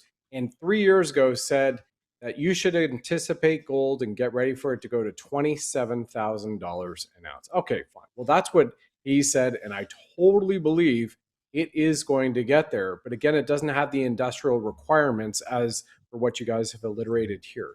But at $20,000 an ounce gold, that's $1,333 an ounce. Silver, if you're following the bimetallic ratio set by constitutional money signed into law by George Washington before it was taken out in 1871 and a corporation usurped the constitutional republic of our continent. Secondly, and the final point on this very simply, is you look at LBMA lost on April 1st, happy April Fool's Day, from India, said goodbye. They withdrew from the London Bullion Market exchange entirely. And we continue to see the disparity between Shanghai futures and Shanghai silver and gold physical. Yep. And just last month, it was reported that China bought over 50,000 ounces of silver, importing it on top of them closing off on April 1st themselves any silver exports. Now, they did this on January 1st. People are like, oh, wait, no, they did that January 1st, but they allowed 44 special export licenses. Those are done. Those are sealed. They shut down those factories for exporting, and they have ramped them up 24/7 from what I've seen in reports on shifts to continue to mine and refine silver concentrate as well as other critical minerals concentrate. So when you sit here and you're looking at why is it this, why is it that, why do we hear COMEX, you are continuing to see the last vestiges and the last breaths of the deep state, Wolf of Wall Street pump and dump system until President Trump steps in my belief, July 4th, and goes, here's the new American currency, here's the revaluation, we are setting a price floor on these precious metals and minerals. And oh, by the way, we don't need to buy lithium anymore, anybody, because we have 398 years supply that we found just up in the Ozarks. It's going to be epic. And that's something where people need to pay attention to it, because from simple supply and demand in economics, way too much demand, not enough supply for it. So it's going to drive the prices through the roof. And then you have an executive order, which is nationalized silver, nationalized. We saw the nationalization of gold in 1933, which we spoke of earlier with Roosevelt, and you had to hand it all in at the threat of a $10,000 fine with a gun in your face and a full year of jail time. And so here we are reversing that narrative 93 years later, right now, coming up on the 250th anniversary. That was 6 minutes, John. Sorry it wasn't 3 to 4. Okay, it works. It works for me. Thank you. And you're right, Brad. This is a master class for all of us. Some folks are well schooled and are just getting validation and perhaps learning a bit more. And a lot of us are learning a lot. And thank you both very much. I will say this. I'm hopeful. Faith, hope, and love. I've always been called the hope guy on the Clay Clark stages back in the day. You know,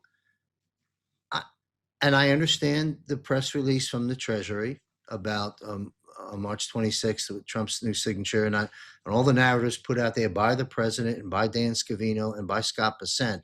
But I'm not sure. I'd rather under-promise and over-deliver.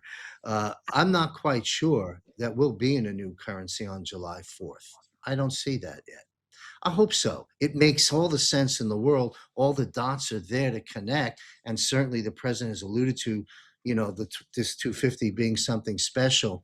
But I think it's a bit more of a process. Just a quick comment, quick feedback on my counter narrative, even though I'm the hope guy, about could it really be July 4th that we got a whole new currency? I think it's going to take time.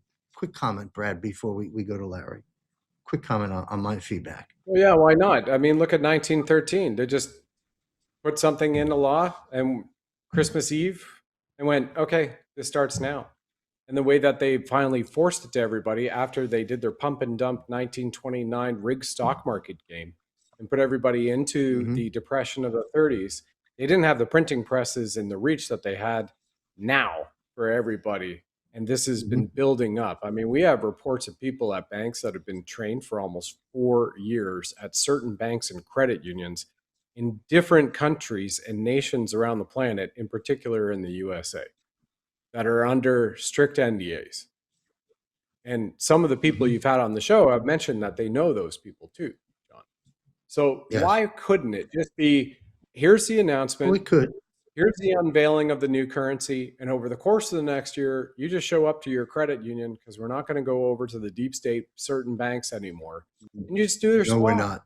Big deal, right? And anything that you take out of the machine now, or anything that's in your new ledger that's run on XRP ledger, and you have XRP and you have the ISO 20022 coins, they're already adapted to that, and they're backed by a stable coin, which is then backed by a precious metal and constitutional sound money. And that's how those are minted against that. So I don't see why that's a big deal if you are setting the stage and going, here's our announcement, this is why we're moving over there, and here's why, and here's the benefit for everybody. And maybe, oh, by the way, we've taken in so much money in tariffs, you don't have to pay taxes anymore as an American. Right.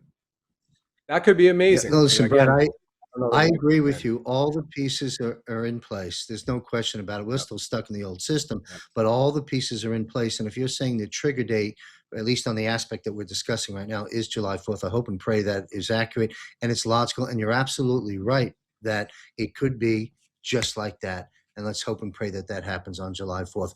Quick question, last on Brad on silver, and we'll go to Larry. And then we're going to wrap up in the next 10 minutes with 1 or 2 more closing points. But I want to ask you, Brad, it's crystal ball question, but so there's your disclaimer. Only God knows, and perhaps President Trump and a few others.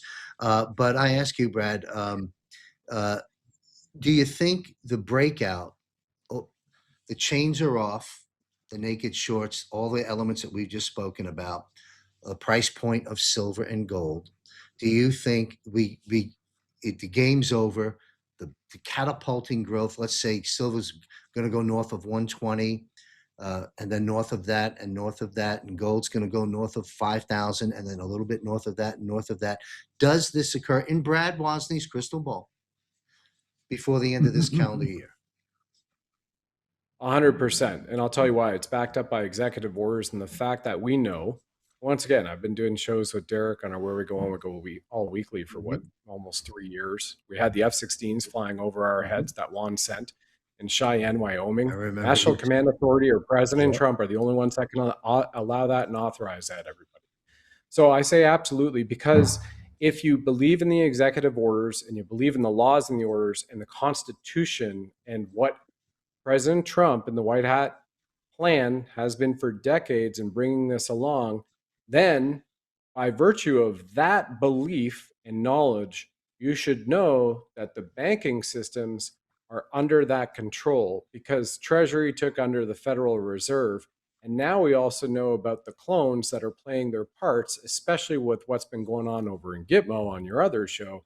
They've been pumping out there. Yes. So you just simply draw the parallel lines together, which all map up to a point in time, an arrowhead, so to speak, John, that sits here and says that they are players on a stage showing you what's going to happen. So if anybody wants any relevance to that, okay, we'll look at what Bank of America and JPM Chase have just put out over the last 9 weeks regarding the price of silver, right? They keep pushing it up. Oh, JP Morgan, okay, well, maybe it's going to be 398 by December, but it could very well be 190 by July.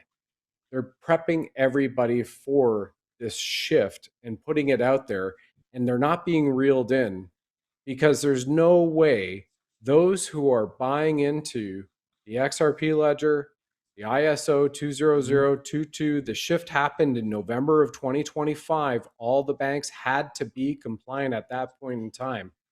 They're either on the bus or they're getting steamrolled and run over by that same bus, just to use that metaphor for everybody and leave it at that. Yeah. So this is 100%, again, a military operation, again, to turn the power over back to the people. And this is an aspect of that on the financial, to end the enslavement, the financial and the debt instrument and the tax enslavement. And again, I believe, saying this for your whole show here, for everybody in the audience, I believe it's the America 250 July 4th date that kicks it all off for those celebrations in this vernacular. Does that make sense, John? Well said. Well said, and thank you for citing some of the orders and different things that you and Derek, and of course Derek Johnson, good friend of ours. It was Derek and I that came up with the concept to form the Global Defense War Panel, which introduced me to you and many other great military men. So I appreciate the work of Derek, and I'm glad you guys keep pounding it out for the people to continue to learn, as well as myself. Thank you.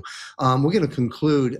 Before we do, what I'd like to do is spend there's two things I'd like to do in the next 5 to 7 minutes before we wrap up 10 minutes is highlight what each of you are doing. So those that are just learning of you newly, because we have a lot of new people coming into our space right now, because the Patriots, in conjunction with certainly the White Hats, but we've done our job over the last 10 years. And we're at a point now where we used to call them the normies or the sheeple or those that are asleep. We call them now the target audience. Look, these are our friends, except the lunatics. Forget about them. God will deal with them later. But people are waking up and they're looking around and they're finding programs like mine and many others. And so I want people to understand how they can continue to follow each of you. So spend a few minutes, Brad, talk about your show, what kind of guests you have, what kind of things you cover, and how people can follow you. Thank you, John. I feel like I'm stealing Larry's spotlight here, but truly appreciate everybody Larry that's will on close us out.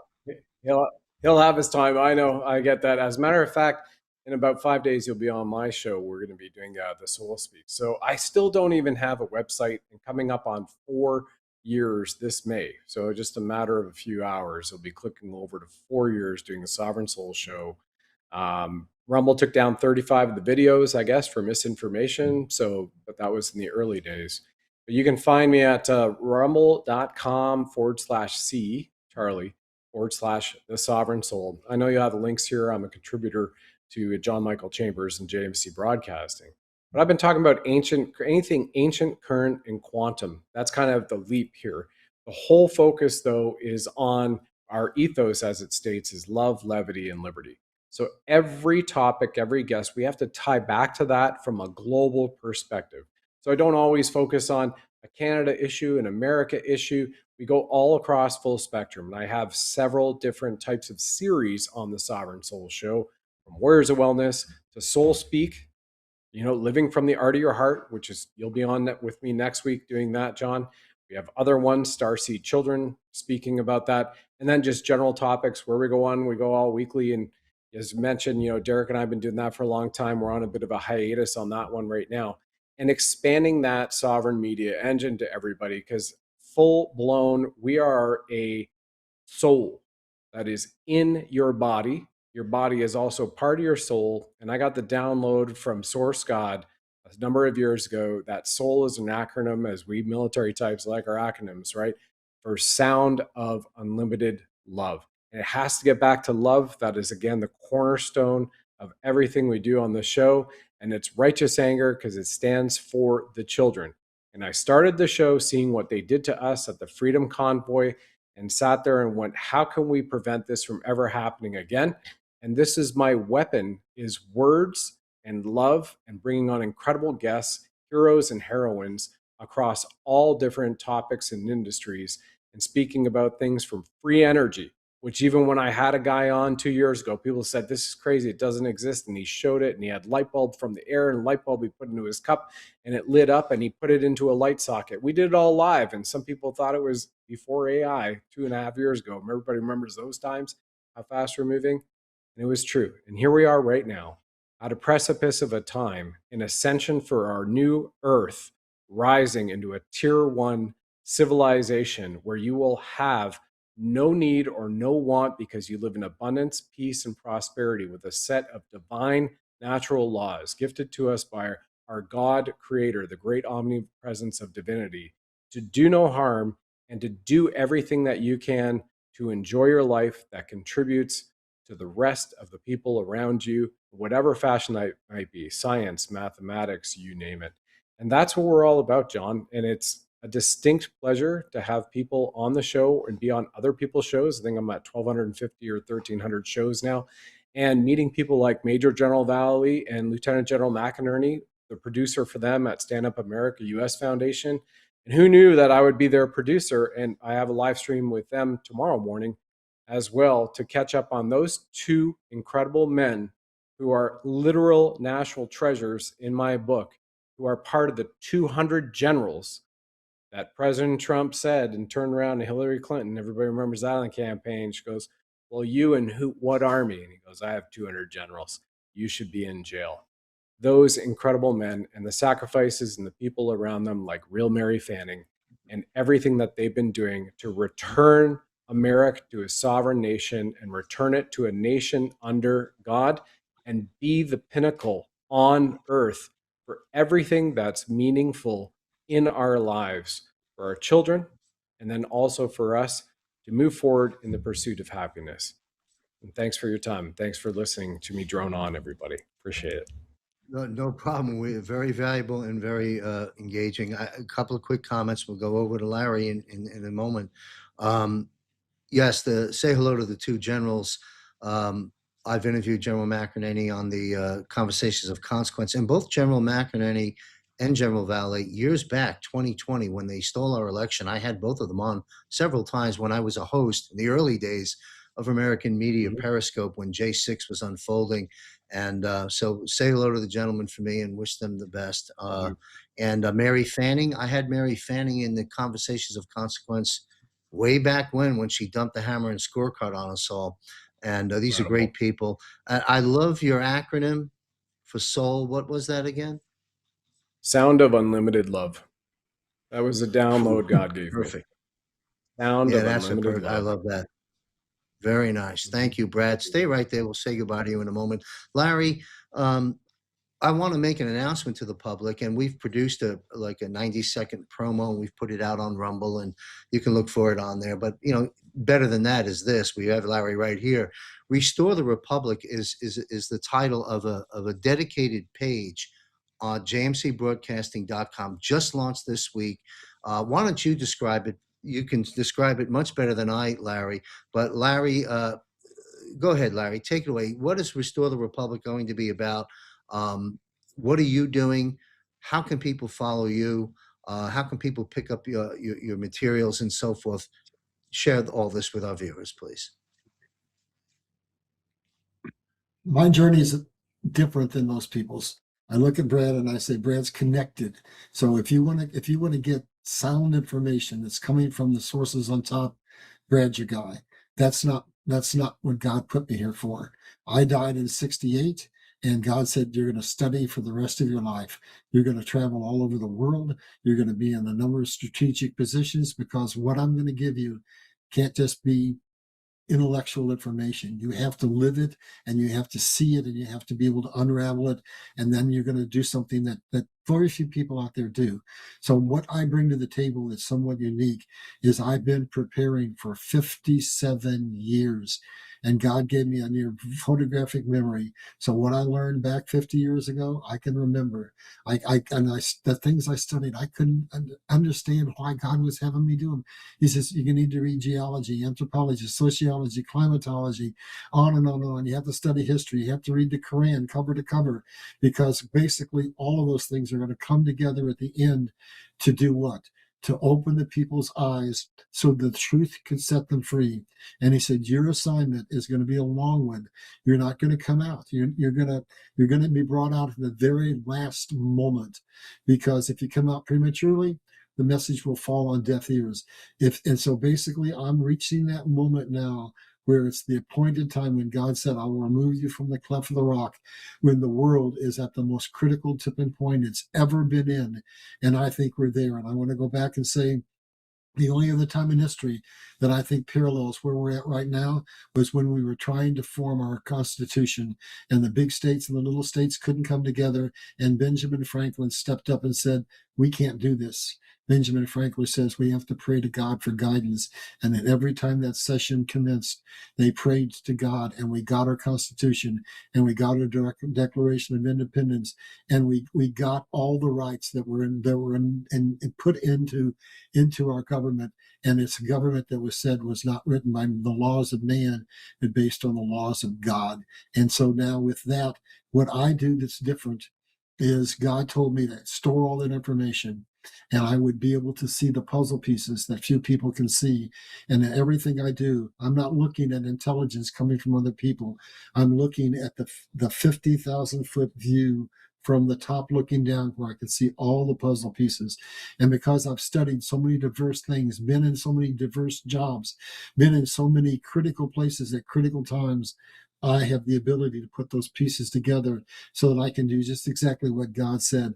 I can open the people's eyes by making the complex simple. So why 107 approached me in the first place is he saw that in me. He saw that I had the ability to step into any complicated situation where you had an expert who knew what he was talking about, but it was too complex. People couldn't understand it. So my expertise is I can take the complex and make it simple so that it's understandable. And I can take the big picture and put it all together so that it opens your eyes. And probably the most frequent comment I get from people who come to watch me is that I knew this, I knew that, I knew the next thing, but now I truly understand it because I see the interrelationships to all the pieces. So with that, the show that we're doing is called Restore the Republic. It's not an accident. I just brought out a book that's called Restoring the Republic, and it's been 57 years coming. And then right at the exact time, John comes along and offers me to do a show. So basically, that show is going to unravel for you much of what's in this book that's been 57 years in the being birthed. And it tells you what made America great, the things that we were talking about here on this show, how we systematically had it stolen from us, how through the White Hats and through Trump, we're systematically getting it back. And then it talks about what is your responsibility going forward. And we all, if we are truly citizens of America, and if we are truly citizens of a republic, we have a responsibility to take action. Action is the thing that this book calls for. It says you need to stand up and you need to do what our forefathers did. You need to be educated. You need to be informed with the truth. You need to be willing to stand up and take responsibility. And if when you go to the polls, you should vote not for who's going to give you the biggest handout, but for what truly in your heart is going to help humanity reach its potential, that's going to bring peace and prosperity to the world, that's going to give a world worth living in to your children and their children. And so that's what this is about. And I've just queued up 16 different episodes to start this show off. And what we're going to do is we're going to go through a lot of what's in this book. But after you've watched 2 or 3 shows, I encourage you to stop and ask yourself this question. With what's coming, if we're going to be having the changes that Brad is saying by the 4th of July, do you have time to listen to Brad or to me or to John for the next year and put all the pieces together? No, you need an accelerated master course. And that's what this book is, Liberty Crusade, Restoring the Republic. That's what the channel that John has given me allows me to voice to the people. And I'm going to be going through 16 weeks of absolute just puzzle pieces, putting them together one by one, so we can truly see what made us great, how we lost it, how we get it back, and how we keep it. And that's how we basically stand up and say, I'm willing to do my part. As the government falls apart, maybe not me, I'm too old, but you can be saying to yourself, can I step into one of those positions at the local, the state, or the federal level? As the banking system falls apart, do I have knowledge that would allow me to insert myself into that? As the corporations are going to fall by the droves, and we're seeing that the CEOs are being removed, the CFOs, the CIOs, they're being removed. The corporations are changing, and it was Eisenhower, he said, is there any man, any child that doesn't understand the central cause of war in the world is lack of equity between nations? That's what Brad is saying is going to be coming.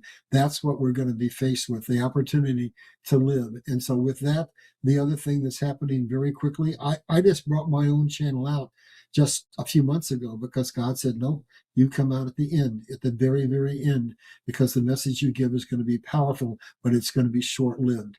So I have another book that I'm going to be submitting to my publisher within the next few weeks. It'll take several months to get it out, but it goes right to the heart of what Brad was talking about.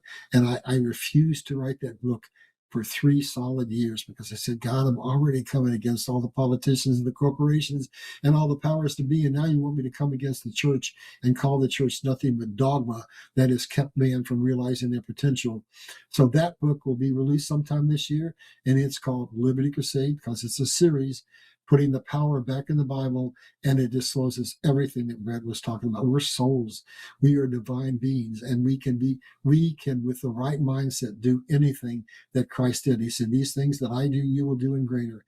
So we're going to find out our true destiny, and it is not to be a slave. It is to be the masters of the world, the masters of the universe, to join God in the journey towards perfection. So that's who I am. That's what I do. I think that what I do is put the big umbrella over any issue. I'm able to step back and, with the analytical skills God gave me, put the pieces together that bring those news stories together, and don't look at it as a single event that's happening today, but look at it over an encompassing period of time, looking at the past, the present, and the future, and tying it together so that it all makes clear sense, so that you can stand up and fulfill your role to be a child of God and help us get back this nation that we so deserve. God doesn't want us to be slaves. So anyway, my website is Larry Ballard Crusade, and I've got a QR code that will be appearing on the shows that I do with John. You can click on it. It'll take you to where you can buy my book. And if there's anybody out there who doesn't know me and maybe has skepticism as to whether they can buy that book, there's a free chapter on there. You can download and read it and see, is there any value to it? So that's me. That's what I do. And I don't have the intel that Brad has, but so my gift is strategic analysis and putting the puzzle pieces together.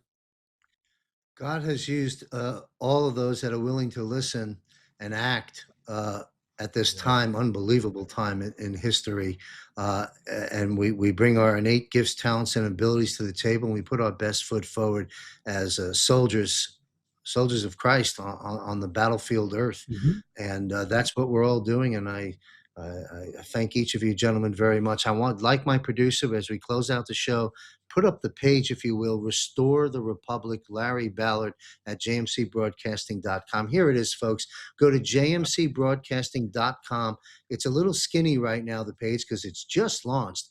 You see the blue image with Larry there. That's me basically making an introduction of the page. So you want to listen to that short video. It's 3 minutes long. Underneath, you see the first contribution, Restore the Republic, Larry Ballard. It's 38 minutes, 32 seconds long. Each Thursday at 10 p.m. Eastern, you will see this library grow. I'm going to use the term curriculum because Larry is very detailed. They're PowerPoint driven. These are your master classes from a historical, biblical perspective, as Larry stated, from a 50,000 foot view of where we are today. Very important. So you can, I'm sure you'll find that on Larry's Rumble channel, wherever he's going to be posting. But please do go ahead and visit that page. And of course, we publish it across all the social media platforms. To our producer, go back, if you will, please, to that screenshot of that page. And I'd like you to click on something. If we could resurface that page. Thank you. Click on Larry Ballard, either one of those symbols to the left or right of Restore the Republic, and let's see what pops up. There we go. All right, LarryBallard.com, or you can clarify that for me. But this is the website. You can go there, explore the contents that Larry has just talked about. There it all is. So let's go back to the 3 panel. I want to thank our guests. This has been a different tack that we've taken on the GFR than I typically do. I have a variety of different guests. Again, each of us serving in a different capacity. And this was very educational. As to Brad, going back to Brad's word, a master class from each of the gentlemen on my left and right here. So Thank you, Brad Wozny, for your work. I look forward to being a guest on your show. Yeah. Very much so. Thank you for inviting Right. me. And Larry, thank you for the great content you're creating. And I'm honored to post it on our platform to help bring traffic and attention Yeah. to you. And I want to thank our viewers, those that follow our work. I'll run the numbers by us once because it's been a collective effort. I, like the gentleman on the screen, I've shared this before. Maybe Brad will ask me about it as a guest on his show. But basically, um, in 2015, 16, God made it very clear as to what I was to be doing. And I'll share that journey down the line. But what I'm getting at is this JMC Broadcasting right now, we had our third-party verifiable analytics of last month. We've now reached the 14 million collective views for the broadcasts that we publish and the content we publish. Thank you. And 300,000 plus visits to our website, as well as over 250,000 collective followers from all the social platforms. I thank the audience for that. I thank you for liking, following, and sharing our content. I've got a core team of 6 with me, a total team of 10 that makes all this happen. And most importantly, these guests, the guests on my military panels, this economic show, and the various content, themed content that we put out, military intelligence and economic reporting. And I'll close out with a quick announcement. We are launching June or July American Media Periscope. For those that don't know me, those that follow me from those years, know. Those that don't, it was a news network I had formed years back. On American Media Periscope, we were one of the, if not the, great leading source for everything that was happening with the pandemic. Having interviewed my good friend for many years, Dr. Sherry Tempany, and all the other doctors that came in, and the scientists and physicists, pandemic film producer Mickey Willis, we spearheaded that narrative right out of the gate. And my book on Amazon was a bestseller at the time in medicine and science, Genocide Jab, Vaccines, Villains, and Victims. But why I invoke the past is to state what I'm about to do. Thank you to the audience for helping us grow. All of our guests, and myself certainly included, we seek the truth, and we bring the truth as we believe it to be, to the best of our abilities, to the public. And I think we've done a good job at doing that. And so in closing, we're going to bring healthcare now. I've got 3 people, I won't name them, that I'm bringing in, and we're going to mirror the model that we have on delivering this military intelligence and economic reporting. We're going to do the same thing now on the healthcare side. We know all the right people, and stay tuned for that, because that's very important as well. So again, I'm sorry I grandstanded my own talking points there to close us out, but I figured I'd fill in the blanks for our audience. Thank you, Brad Wozny. I look forward to being on your platform. I look forward to having you back in the global defense war. Thank you, Larry Ballard, for your tireless efforts and for the great work that you're going to be contributing to our website that I can help push out to the John, world. can I make And having one quick said that, statement? yes, please do. I forgot to say something. I do shows like this with very few people, because what I find is that they're not capable of understanding and asking questions that lead me down the road where I can make a real contribution. John's the most unique person out there with a broad background and really knows how to do it. So when you come to my show, the one that I'm going to have for me, God told me you're to teach. So John is not going to be on with me. Nobody is. It's going to be just me, and it's a completely different format, because God says you need to teach the people how to be responsible, to stand up into leadership roles. And for that, I have to have total dedication. I use graphics. I talk very fast, but I can take you way deeper into details when I use those graphics than I can. But if you want to look to the place to come to get good interviews, it's right here with John Chambers. Well, thank you, sir. And closing out on that comment, I'd like to feed it, is the information that Larry's going to be publishing every Thursday at 10 p.m. Eastern on our site and through the platforms is for right now, for everyone right now, but it's also also a record for history and for posterity. I want to thank our guests very much for joining us. I'm going to be right back with the action items for each and every one of us to consider and point you to very specific action-oriented things to help us through this financial reset that has some pain before all the glory that's coming. So thank you, gentlemen, and I'll be right back. The currency and banking system itself is about to change. The Federal Reserve's banknote, money is debt, as in the US dollar, is about to change. We are moving into what may be a stable coin backed in part by gold and other commodities encrypted into a QFS.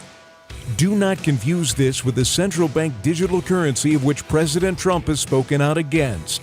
Cryptocurrency, wallet, XRP and XLM, the tokenization of everything, a sovereign blockchain-based wealth system. Digital currency is the future, and the future is here. The digital age is upon us. Restoring a sound currency as opposed to the Federal Reserve's debt-based note is where we are heading. So many questions need to be answered. This is where Module 5 comes into play at wealthcoachuniversity.com. The time is now to further your education on this most important subject. Josh Reed is part of my resource network and will provide a straightforward yet high-level base of education to help you gain a better understanding of this important topic. Visit wealthcoachuniversity.com. Yes, it's time. All right, action changes things. And as I've stated before, saving America is not a spectator sport. Neither is protecting and preserving your life and your assets through this transition. And again, help is on the way for all of us with wealth repatriation. As our panel just discussed, the significant collapse of inflation down the line and taxation. And all of these things are going to give us a world of abundance, control versus scarcity, and debt slave victims. So here are your 5 action items. Number 1, go to wealthcoachuniversity.com. I produced 10 free video modules on how to get out of the system. GOOTS, G-O-O-T-S, get out of the system during this period of time. It's not as complicated as it seems. The educational videos will help you. wealthcoachuniversity.com. Number 2, Library of Truth. If you go to jmcbroadcasting.com, click on Library of Truth. And by the way, it's being transformed for more friendly, user-friendly, but it's all there. Click on the tab Economic and take a look at some deep dive documentaries and certain broadcasts by other people, not by me and my team, that will further educate you. And we also have some of these up at wealthcoachuniversity.com. Now, further action for those, this is very niche focused. If you are this close to retirement, if you are in retirement, listen up. 2 things retirees have concerns about: health, of course, and outliving their income, maintaining their lifestyle. While we have wealth repatriation and all these benefits coming, they're not here yet, and they will be dripped in my humble opinion, over a period of time. Some things may be instant. You've got to take control of these things. Brandon Clark is part of my resource network. Visit triadretire.com. It's up on my website, the links, you can see it. Brandon Clark is part of the resource network. He's a retirement planning specialist. In fact, it is so important. It's unaddressed in the podcaster world. I'm going to address it. Those in retirement that help build this nation. You're sitting there now worrying about outliving your income or alternative safe investments that have stood the test of time when markets get crazy, and they're about to. Visit Brandon Clark. Brandon and I are going to launch a 6 or 8-part series specific for you, the retiree. In the meantime, get a jump start at it, triadretire.com. Bill Armour, he'll be back next week, the Will and Bill Hour. Bill Armour, acquiring gold and silver. Talk with Bill Armour. I don't have the phone number here just yet, but JMCGenesisMetals.com will take you there. And reach out to Bill Armour, mention my name. You'll be fast-tracked for a free consultation to help you with your IRAs, 401ks, or non-IRA money to acquire both gold and silver. Believe me, it's cowboys and Indians. Not all gold and silver is created equal, and not all dealers are. reach out to my resource, Bill Armour. That's an action item. And concluding the action items, those that have a lot going on, portfolios, brokerage accounts, cash accounts, whatever's going on, stocks, bonds, mutual funds, annuities. I used to be a financial advisor. I'm a recovering financial advisor today. Of course, left the industry in perfect standing from all regulatory bodies back in 08, 09. I know a few things. I know what goes on the other side of the curtain. And thanks to my guests and the research I do, I have my finger on the pulse of what's going on in this financial reset. If you have a lot going on and you need assistance navigating through the economic minefields that are before us right now, especially, we didn't get to cover it very much, the bond mess that's about to hit, I can help you. Not investment advice, and I don't sell any products. I'm not a financial advisor any longer, but I can help you as a wealth coach and consultant. Visit wealthcoachuniversity.com. Scroll down. There's mechanisms to sign up to meet with me private in Zoom, where I can act as your consultant and coach, walk you through it, and fast track you to my resource network who can help with those transactions. So that's pretty much the action items right now. Let's talk about, in closing, Rob Cunningham, Captain Rob Cunningham. Mark your calendars tomorrow, Thursday, April 30th, 8 p.m. Eastern. Not too late. All you got to do is sign up in the freemium portal, jmcbroadcasting.com. There's a tutorial and texted information to see if you'd like to join us for $9.99 a month. This is the cornerstone. There's our other benefits in the premium portal, but this is the cornerstone of it. Each and every month we bring a power guest in. We have Captain Rob Cunningham tomorrow and May 28th, 107. So that's pretty much a wrap. Again, pick up a copy of my book. It's a simple read. It's a roadmap. It's got the GOOTS, get out of the system model in there, the advisor scorecard arming you for what you're up against in the old school broker world. Book is good. It'll help you. It's a type of book you'll take a highlighter to and a pen, and then you'll start springing into action. So that's a wrap. Long, extended show. I expected it to be with Brad and with Larry Ballard because of their extensive knowledge. Different approach this week on the GFR, but very valuable. Saving America and protecting your wealth, again, are not spectator sports. Requires effort and due diligence on your part and action. So it is time. Pick up a copy of the book. Utilize the resources I've just provided for you. And I'll close out with this. Chaos without clarity. Problems without solutions. Steer clear from the disruptive fear porn podcasters. Follow our work. Whittle it down. There are other good sources out there. Visit Resource Guide. You may find some there at jmcbroadcasting.com in addition to JMC Broadcasting. Choose wisely. Discernment is critical. That's it. Thank you very much for the extended broadcast. Thank you to my two producers for sticking around, of course, and making this all possible.